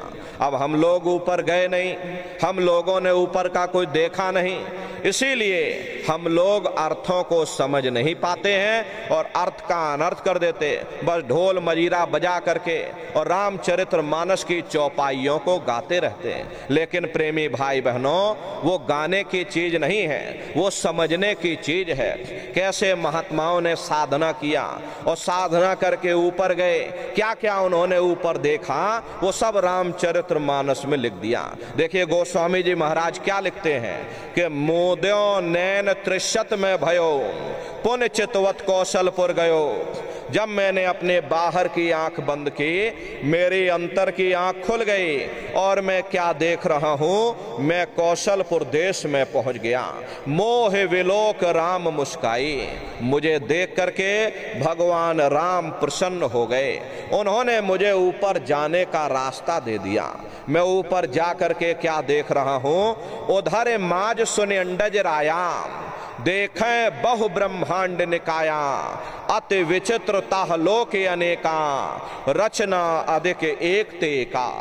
विचित्र विचित्र भांत के वहां पर लोक बने हुए, एक से बढ़कर एक सुंदर सोने के महल बने, जिनकी शोभा अवर्णीय है। प्रेमी भाई बहनों, वो असली अयोध्या नगरी है, वो राम भगवान का असली देश है। और जब आप लोग साधना करके वहां पहुंचोगे और वहां की रचनाओं को जब अपनी दिव्य दृष्टि से देखोगे तो देखते रह जाओगे, ये क्या ईश्वर की लीला है, कैसे उसकी कारीगरी है, अनंत उसकी सत्ता है, अनंत ही उसका प्रकाश है। हरे प्रेमी भाई बहनों, उसी आनंद को पा करके बड़े बड़े राजे महाराजाओं ने अपने राजकाज पर ठोकरें मार दी और जंगलों में जाकर के नंगे हो करके नाचने लगे। इतना आनंद, इतनी खुशी उन साधकों को होती है। अरे मीराबाई को जब वो दौलत मिल गई, मीराबाई ने अपना राजपाट छोड़ दिया और मीराबाई कहने लगी, मैं मिल जाए पाए पीऊ अपना, तब मेरे पीर बुझानी, मीरा सुरत शब्द सहलानी। कबीर साहब को जब वो दौलत मिल गई और अन्य महात्माओं को जब वो दौलत मिल गई, ऊपर चढ़ करके जब राम भगवान के देश को देखा तो कलम तोड़ करके लिख दिया, अचरज देखा भारी साधो, अचरज देखा भारी रे, और बिना बजाए निस्दिन बाजे, घंटा शंख नगारी रे, और बहरा सुन सुन मस्त होते हैं, और तन की खबर बिसारी रे, बिन भूमि के महल बना है, तामे जोत उजारी रे, अंधा देख देख सुख पावे, बात बतावे सारी रे, और जीता मरकर फिर जी जावे, बिन भोजन बलधारी रे, और ब्रह्मानंद संत जन बिरला, कोई समझे बात हमारी रे। प्रेमी भाई बहनों, वो असली अयोध्या नगरी है, वो भगवान राम का देश है।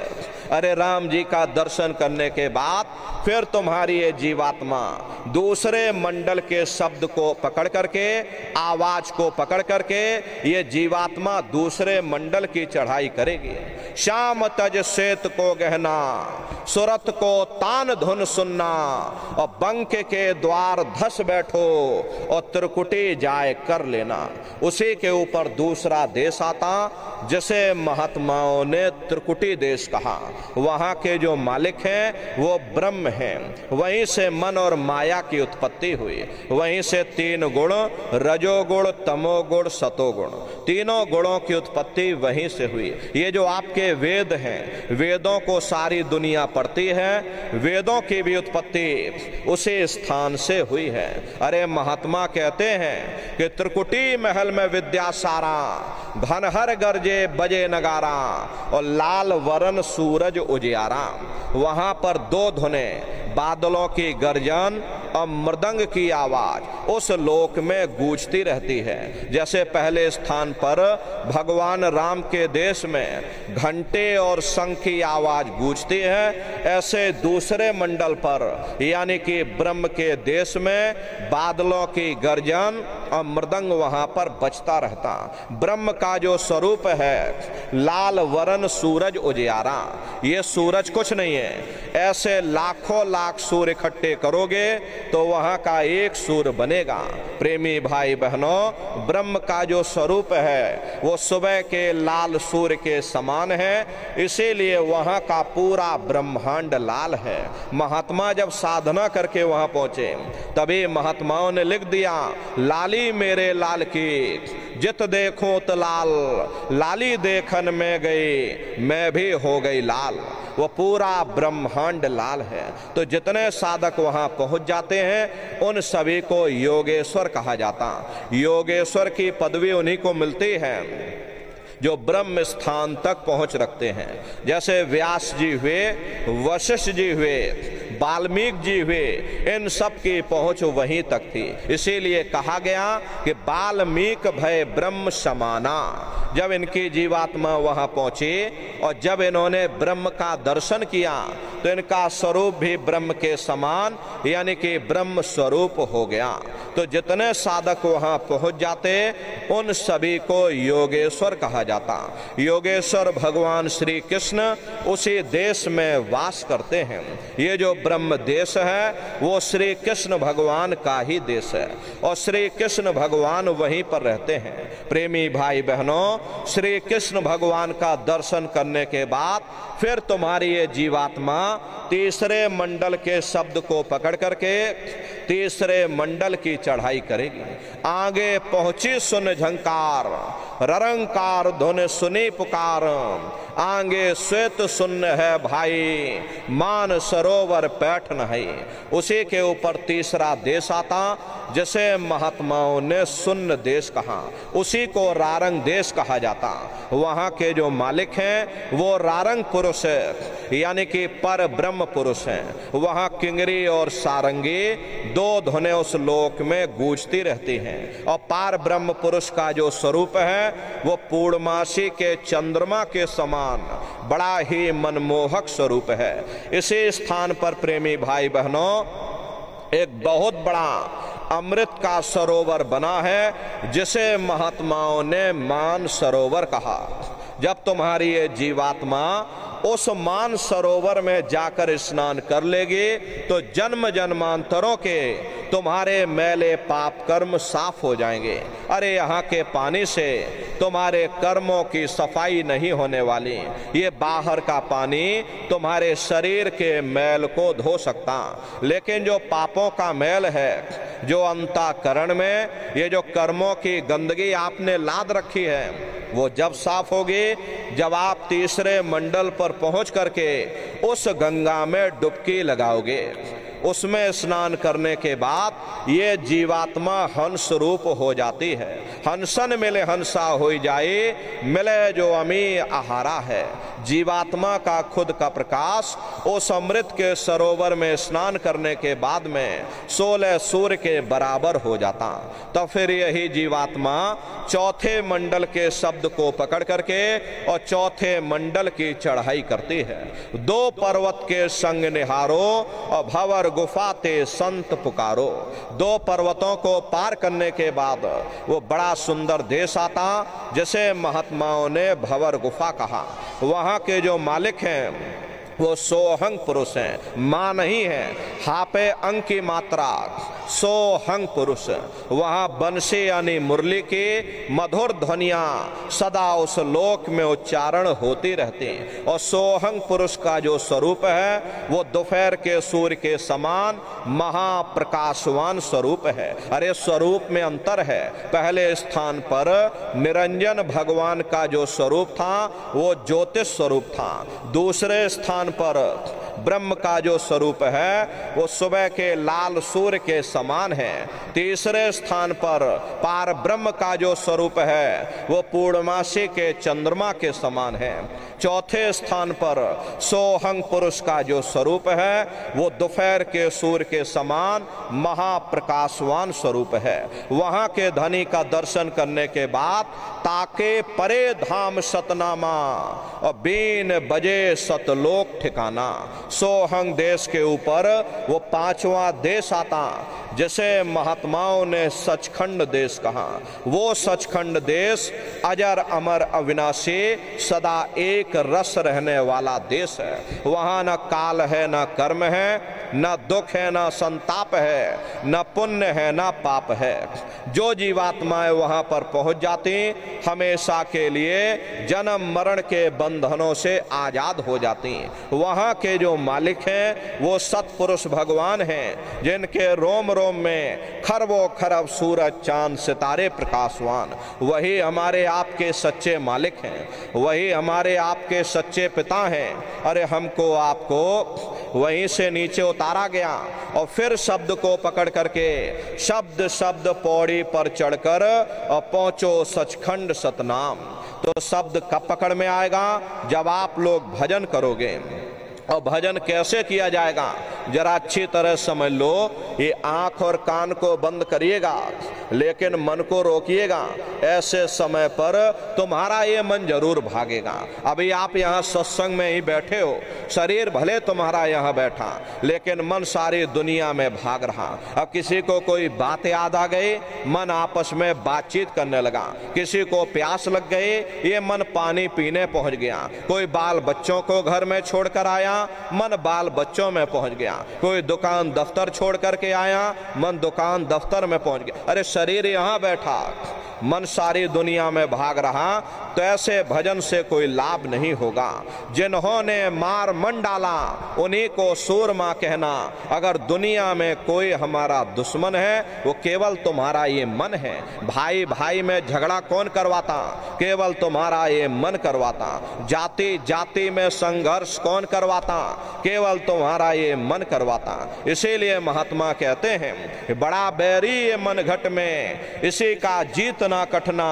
अगर दुनिया में कोई हमारा दुश्मन है वो केवल तुम्हारा अपना मन है। ये मन रूपी रावण कब मरेगा? जब 9 द्वारों पर फतेह हासिल करके तुम यहाँ 10वें द्वार पर चढ़ जाओगे तब सही मायने में दशहरा मनाई जाएगी। अरे बाहर की दशहरा नहीं है जो लकड़ी का रावण बना देते हो और फूंक फांक करके घर चले आते, कहते भाई हमने रावण मार दिया। अरे महात्माओं ने कहा था भाई सही मायने में तुम दशहरा कब मनाओगे? जब 9 द्वारों पर फतेह हासिल करके तुम यहाँ 10वें द्वार पर चढ़ जाओगे तब सही मायने में विजयदशमी मनाई जाएगी। तब ये मन रूपी रावण तुम्हारा मरेगा और तब तुम्हारी ये जीवात्मा, इसी जीवात्मा को महात्माओं ने राम भी कहा। अरे हम कोई अपने मन से नहीं कह रहे, रामचरित्र मानस में लिखा हुआ है। एक राम दशरथ का बेटा, एक राम घट घट में लेटा, एक राम का सकल पसारा और एक राम है सबसे न्यारा। एक वो राम है जो अयोध्या के वासी हैं और एक राम घट घट में लेटे। यानी हमारी आपकी ये जीवात्मा जो हर एक के अंदर मौजूद है। महात्माओं ने कहा भाई एक वो राम है और एक राम का सकल पसारा, यानी पहले स्थान के मालिक वो निरंजन भगवान जिनको दुनिया त्रिलोकीनाथ कहती है, जिनका ये पूरा पसारा, ये पूरा संसार है। महात्माओं ने कहा भाई एक वो राम है और एक राम है सबसे न्यारा।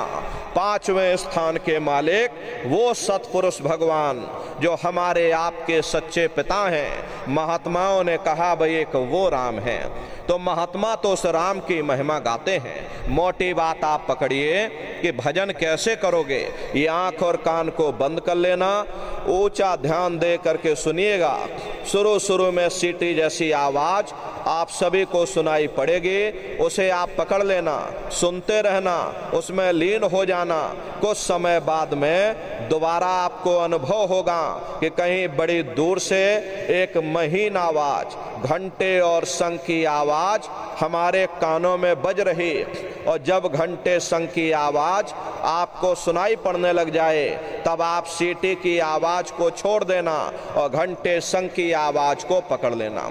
एक बार प्रेमी भाई बहनों आप उस आवाज को पकड़ लो, फिर वो आवाज आपको नहीं छोड़ेगी, खींच करके शरीर से बाहर कर देगी। रोज आना, रोज जाना, रोज ब्रह्मांडों की सैर करना, रोज देवी देवताओं के दर्शन करना, रोज भगवान राम के दर्शन करना, रोज भगवान भगवान कृष्ण के दर्शन करना और घूम करके फिर अपने शरीर रूपी घोंसले में वापस आ जाना। तो सुमरन, ध्यान और भजन, 3 क्रियाएं आपको बताई गई। रास्ता सच्चा है, आप करोगे, आपको अनुभव होगा, दिखाई भी पड़ेगा और सुनाई भी पड़ेगा, लेकिन नित्य नियम से करिएगा।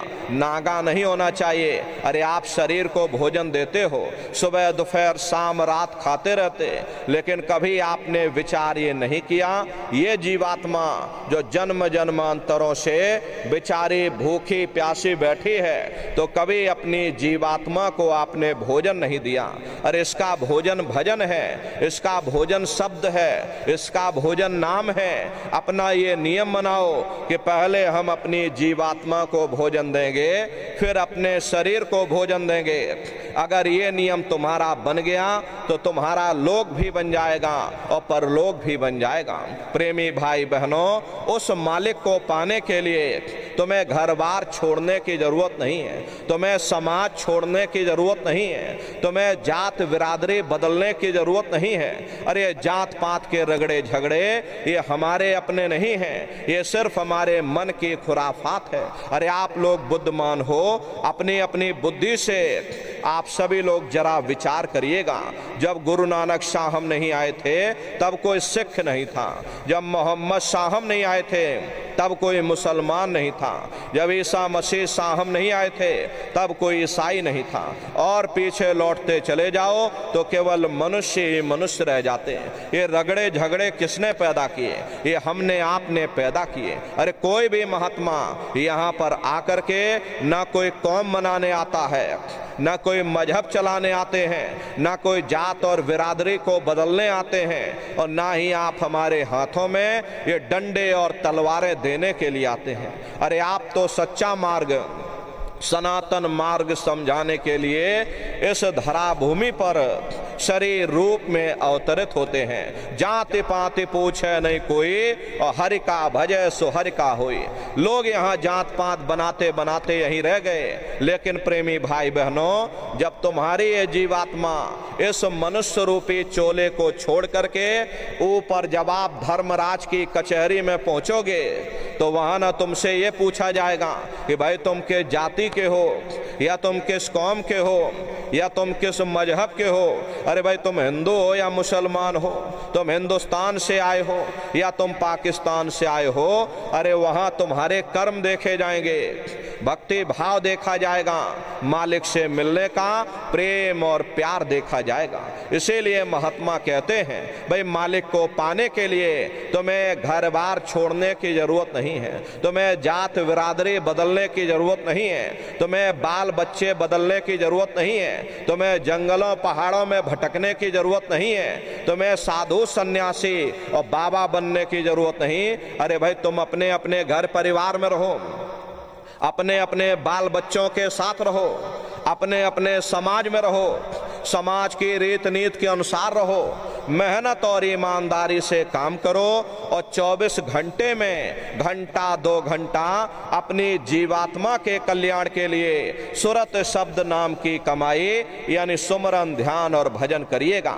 यही दौलत तुम्हारे काम आएगी, बाकी सब रगड़ा झगड़ा ये सब तुम्हारा यहीं पड़ा रह जाएगा। अरे सुई की एक नोक भी तुम्हारे साथ में जाने वाली नहीं है। अरे बड़े बड़े राजे महाराजे आए, सारी जिंदगी उन्होंने ये किला बनाते बनाते गुजार दिया। आज उनके किलों को जाकर देखिए, आज खंडहर बने पड़े हुए। विश्व विजेता सिकंदर सारी दुनिया पर राज करने का ख्वाब देखता था, वो भी मुट्ठी खोल करके चला गया। अरे कोई क्या साथ लेकर जाएगा? जो चीज तुम्हारे साथ में जाने वाली वो केवल परमात्मा की भक्ति है। इसलिए प्रेमी भाई बहनों, वो दौलत कमा लो जो अंत समय में तुम्हारे काम आवे, वरना ये समय तुम्हारा निकलता जा रहा, ये श्वासों की पूंजी ये दिन प्रतिदिन कम होती जा रही। एक समय ऐसा आएगा ये बुलबुला तुम्हारा फूट जाएगा, फिर ना जाने ये मनुष्य शरीर तुमको मिले ना मिले। अरे भटकते रह जाओगे। युगों युगों के लिए उन नरकों और चौरासियों में। इसलिए प्रेमी भाई बहनों, अहो भाग्य है आपका, आपको ये मनुष्य शरीर मिल गया। इस मनुष्य रूपी मंदिर में बैठ करके वो आत्म धन कमा लो, वो रूहानी खजाना कमा लो, जिससे तुम्हारी जीवात्मा का कल्याण हो जावे। तो सुमरन, ध्यान और भजन नित्य नियम से आप लोग करिएगा। और देखो प्रेमी भाई बहनों, हमारी आपसे प्रार्थना है कि आप लोग शाकाहारी रहिएगा, क्योंकि हमारे गुरु महाराज ने शाकाहार पर विशेष जोर दिया। गुरु महाराज हमारे कहते थे, ए बच्चे बच्चियों, तुम लोग शाकाहारी रहना, शाकाहार का प्रचार करते रहना, इसी से देश और दुनिया में भारी परिवर्तन होगा। प्रेमी भाई बहनों, अरे परिवर्तन कोई कानून बनाने से नहीं होता, परिवर्तन कोई आंदोलन या तोड़फोड़ करने से नहीं होता। परिवर्तन तब होता है जब लोगों के विचार बदलते हैं, लोगों की भावनाएं बदलती हैं। और विचार जब बदलेंगे जब लोगों का खान पान शुद्ध होगा। अरे देसी कहावत है भाई, जैसा खाए अन्न वैसा होए मन। जब इंसान पशुव्रती भोजन करेगा तो उसकी बुद्धि स्वतः ही पशुओं जैसी हो जाएगी, सोच विचार उसका चिंतन स्वतः ही पशुओं जैसा हो जाएगा। फिर जिस शराब के नशे में माँ बहन बेटी की पहचान खत्म हो जाए, उस शराब को पी करके यह कैसे पता चलेगा कि क्या अच्छा और क्या बुरा है। यही कारण है कि आज घर समाज में, देश और दुनिया में दुनिया भर के रगड़े झगड़े, दुनिया भर के अत्याचार और दुनिया भर के व्यभिचार फैले हुए। अरे हम लोग देखिए मंदिर बनवाते हैं, उन मंदिरों में नहा धो करके जाते, कहते भाई परमात्मा के रहने की जगह है, हमको नहा धो करके जाना चाहिए, फूल अगरबत्ती ले जाना चाहिए। कोई उन मंदिरों में कूड़ा कचड़ा नहीं डालता। अगर कूड़ा कचड़ा डालोगे तो आपस में लाठियां चल जाएंगी। फिर ये जो हरि मंदिर है, ये पंच भौतिक शरीर जिसे महात्माओं ने हरि मंदिर कहा, अरे इसमें तुम हाड़ मांस के लोथड़े डालते हो, इसमें तुम शराब के कतरे डालते हो। अपने बनाए हुए मंदिर की आप कद्र करोगे और परमात्मा के बनाए हुए इस हरि मंदिर को तुमने जीते जी कब्रिस्तान बना दिया तो सख्त सजा मिलेगी। अरे महात्माओं ने लिखा है कि तिल भर मच्छी खाई के कोट गौ दे दान, काशी करवट जा मरे निश्चय नरक निदान। यदि तिल भर भी मच्छी खा करके फिर चाहे कोटान कोट तुम गौओं का दान करो और काशी में जा करके मत्था रगड़ते रगड़ते अपनी पूरी जिंदगी वहां पर गुजार दो, फिर भी तुमको तुम्हारे गुनाहों की सजा मिलेगी, कोई बच नहीं सकता। क्योंकि ये कर्म भूमि है, यहाँ तुम जैसे कर्म करोगे वैसा फल तुमको मिलेगा। देखिए इस कर्म भूमि पर कृष्ण भगवान तक नहीं बच पाए। उस समय बाली को छिप करके बाण मारा था और वही बाली कृष्ण अवतार में बहेलिया बन करके आ गया और कृष्ण भगवान के पैरों में पद्म चमकता था। हिरण की आंख समझ करके और बहेलिये ने निशाना मार दिया। जब पास में आकर के देखा कृष्ण भगवान थे, अफसोस करने लगे। लेकिन कृष्ण भगवान ने उसको समझाया कि भाई इसमें तुम्हारा कोई दोष नहीं, उस समय हमने तुमको मारा, आज तुमने हमको मार दिया, हमारा तुम्हारा अदला बदला पूरा हो गया। कर्म प्रधान विश्व रच राखा और जो जस करे सो तस फल चाखा। ये कर्मों का ऐसा देश है, यहाँ तुम जैसे बीज बोगे वैसे ही फसल काटोगे। यदि हम अपनी जिह्वा के लिए बेजुबान जानवरों की गर्दन पर छुरियां चलाएंगे, एक समय हमारा भी आएगा, हमारी भी गर्दन पर छुरियां अवश्य चलेंगी। इसलिए प्रेमी भाई बहनों, आपसे हमारी प्रार्थना है कि आप लोग शाकाहारी रहिएगा। ये तरह तरह की बीमारियां जो आज के समय में आ रही, इसका मुख्य कारण एक ही है, लोगों का खान पान गंदा हो गया। अरे अपनी बुद्धि से आप विचार करिए, इंसानों के खून में जब जानवरों का खून मिल जाएगा, इंसानों के अंदर जब जानवरों के कीटाणु पहुंच जाएंगे तो न जानवरों की दवा काम में आएगी और न इंसानों की दवा काम में आएगी, तो परिणाम क्या होगा? ऐसी महामारियां फैलेंगी। इसलिए प्रेमी भाई बहनों, आपसे हमारी प्रार्थना है कि आप लोग शाकाहारी रहिए। कोई ऐसा नशा मत करना जिससे बुद्धि तुम्हारी पागल हो जाए और घर में माँ बहन बेटी की पहचान खो दो। अरे आप अपने आप को देखो कट्टर हिंदू मानते हो, अरे भाई हम कट्टर हिंदू हैं, हमसे बड़ा सनातनी दुनिया में कोई नहीं। हम भगवान राम को मानने वाले, हम हनुमान जी को मानने वाले और हम भगवान कृष्ण को मानने वाले। अरे आप राम को मानते हो और आप कृष्ण को मानते हो तो उनके आदर्शों पर भी चलना सीखो। राम ने कभी नहीं कहा कि तुम मांस खाओ या कृष्ण ने कभी नहीं कहा कि तुम शराब पियो। जितने देवी देवता अवतार हुए सभी यही कह करके गए कि अहिंसा परमो धर्मा। अगर हमने किसी को बनाया नहीं तो मिटाने का अधिकार हमारे पास नहीं। अरे आप इंसान हो, इंसान का काम है दया करने का, दया धर्म का मूल है। इसलिए आप जीवों पर रहम करो, रूहों पर रहम करो। सभी लोग शाकाहारी रहना और शाकाहार का प्रचार अपने अपने क्षेत्रों में बराबर आप लोग करते रहिएगा। अरे सतयुग कैसे आएगा, राम राज कैसे आएगा? राम राज कोई नारा लगाने से नहीं आएगा, राम राज कोई भाषण देने से नहीं आएगा। अरे राम राज जब आएगा जब लोगों के अंदर अच्छे विचार आएंगे। वरना राम के समय में भी रावण जैसे असुर होते थे, कृष्ण के समय में भी कंस जैसे असुर होते थे। अरे तब भी लड़ाइयां होती थी, तब भी युद्ध हुआ करते थे। राम राज का मतलब है अच्छे विचारों का आना, और अच्छे विचार जब आएंगे जब हर इंसान मानव धर्म का पालन करेगा। अरे मानव धर्म क्या कहता है? सत्य, दया, अहिंसा, प्रेम और करुणा, यही मानव धर्म का आधार है। और जब मानव के अंदर मानवता आ जाएगी, मानव के अंदर दया आ जाएगी, मानव के अंदर करुणा आ जाएगी, ये मानव दूसरों की पीड़ा को अपनी पीड़ा समझने लगेगा। और जब इंसान के अंदर इंसानियत आ जाएगी तब सही मायने में देश में राम राज आ जाएगा।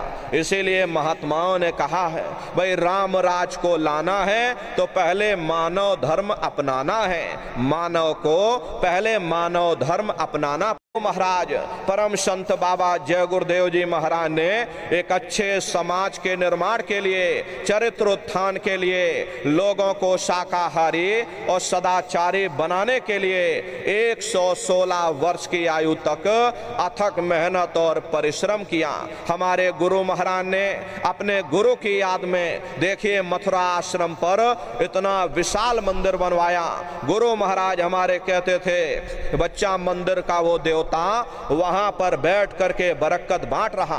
अरे आप लोग आइए, वहां कोई रुपया पैसा नहीं चढ़ाया जाता, कोई चंदा चुटकी नहीं। अरे आप लोग आए, मंदिर के देवता के सामने अपनी एक बुराई को चढ़ा दीजिए। वहां पर बुराई चढ़ाई जाती है कि हम आज से मांस मछली नहीं खाएंगे, हम आज से अंडा शराब का सेवन नहीं करेंगे, हम आज से झूठ नहीं बोलेंगे, हम आज से किसी को धोखा नहीं देंगे। अरे आप अपनी एक बुराई चढ़ा दो, आपकी एक मनोकामना पूरी होगी। ऐसा वरदानी मंदिर हमारे गुरु महाराज ने अपने गुरु की याद में मथुरा दरबार में बनाया। गुरु महाराज हमारे कहते थे बच्चा दरबार में तुम दया दुआ बरकत लेने के लिए बराबर आते जाते रहना। समय न मिले महीने में आ जाना, महीने में समय न मिल पाए 6 महीने में आ जाना, 6 महीने में समय न मिल पाए तो साल भर में आ जाना। और जिसको साल भर भी समय न मिला तो महात्माओं ने लिखा है दरस बरस ना कर सकें ताको लागे दोष, और कहें कबीरता दास की और कभी न पावे मोक्ष। इसलिए प्रेमी भाई बहनों हमारी आपसे प्रार्थना है कि अपने दरबार में बराबर हाजिरी देते रहना, गुनाहों की गठरी मंदिर के देवता के सामने चढ़ाते रहना, दया दुआ बरकत लेते रहना। देखिए अभी होली का कार्यक्रम 24, 25 और 26 मार्च 3 दिवसीय होली का कार्यक्रम मथुरा दरबार में मनाया जाएगा। देश के कोने कोने से दसियों लाख की संख्या में सत्संगी प्रेमी भाई बहन मथुरा दरबार में पहुंचेंगे। प्रेमी भाई बहनों समय निकाल करके आप लोग भी पधारिएगा। प्रेमी भाई बहन आप लोगों के बीच में ये बराबर पहुंचाते रहेंगे। तो आपसे हमारी यही प्रार्थना है कि आप लोग पधारिएगा। ये होली के कार्यक्रम पर सब परिवार सादर आमंत्रित हैं, आप लोग पधारिएगा। प्रेमी भाई बहनों, वो आपका दरबार है, अपने दरबार में बराबर आप लोग हाजिरी देते रहिए। देखिए मथुरा आश्रम पर गुरु महाराज की कितनी बड़ी गौशाला। गुरु महाराज के पास में शुरुआती समय में कुल 2 गायें थीं। 2 गायों का इतना बड़ा प्रेमी भाई बहनों, ये आज के समय में करीब करीब 3000 गाय हो गई और 3000 के ऊपर सांड है। गौशाला अलग है और नंदीशाला अलग है। किसी को बाहर नहीं भेजा जाता, क्योंकि हमारे गुरु महाराज कहकर गए कि बच्चा इनको यहीं रखना, यहीं सेवा पानी करना, अगर बाहर भेज दोगे लोग मार देंगे, काट देंगे। इसीलिए चाहे गाय हो या चाहे बैल हो, हमारे यहाँ किसी को बाहर नहीं भेजा जाता। गायों के लिए अलग से गौशाला है और सांडों के लिए अलग से नंदीशाला बनी है। उसी के बगल में अपना एक बहुत बड़ा विद्यालय है। प्रेमी भाई बहनों, 2,500 से 3,000 बच्चे निःशुल्क विद्या अध्ययन करते हैं। कॉपी किताब, पढ़ाई लिखाई, भोजन पानी बिल्कुल निःशुल्क है। और उसी के बगल में अपना एक बहुत बड़ा अस्पताल भी है।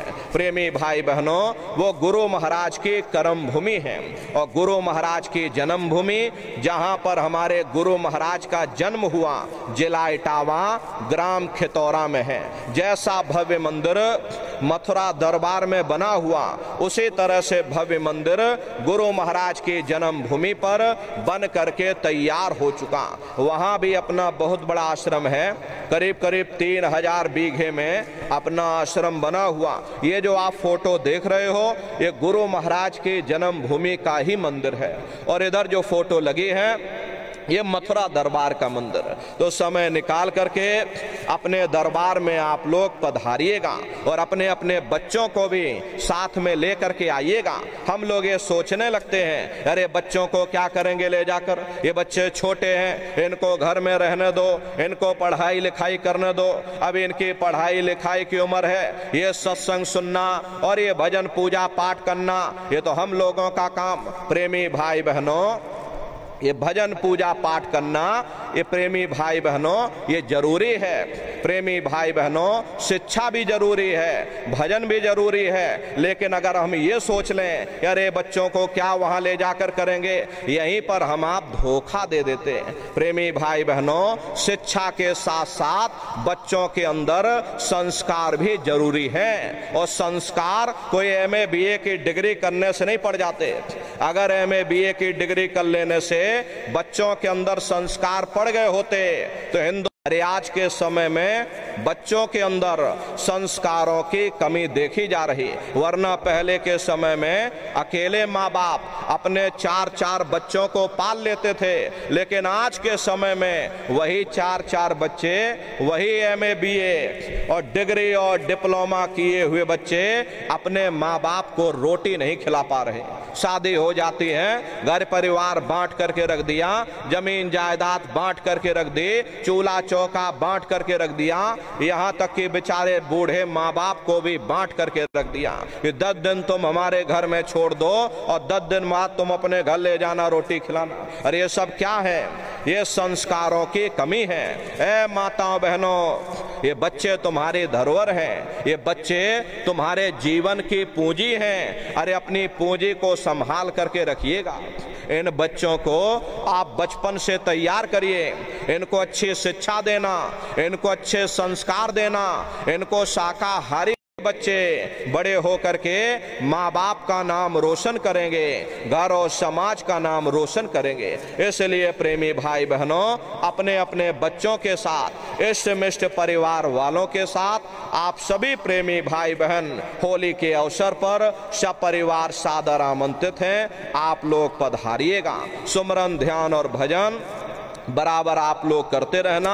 इतना जान लीजिए प्रेमी भाई बहनों, ये रास्ता बिल्कुल सच्चा है।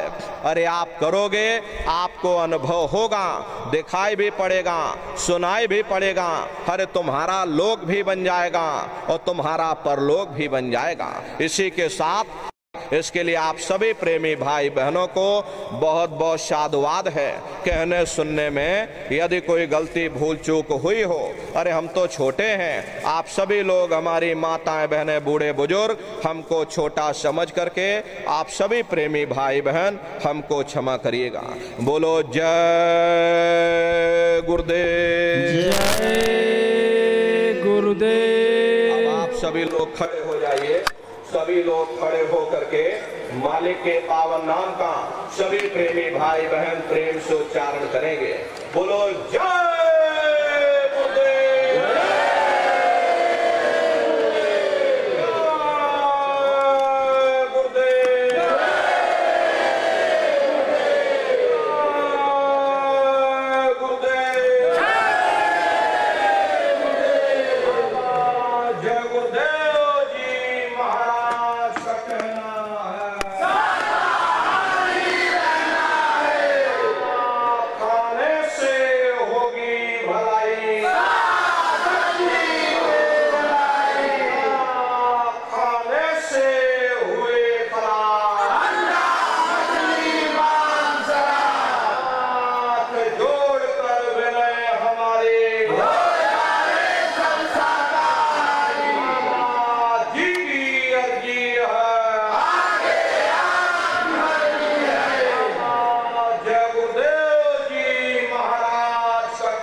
मंच के नीचे आ रहे हैं। भाई लोग थोड़ा धीरज रखेंगे, पहले बहनों माताओं को मिलने का अवसर दे देंगे। बहनें माताएं अपने थोड़ा दाहिने खिसक से जाइए, बाईं तरफ से रास्ता खुला हुआ है। एक एक दो लाइन बना करके दर्शन करने के लिए आइए।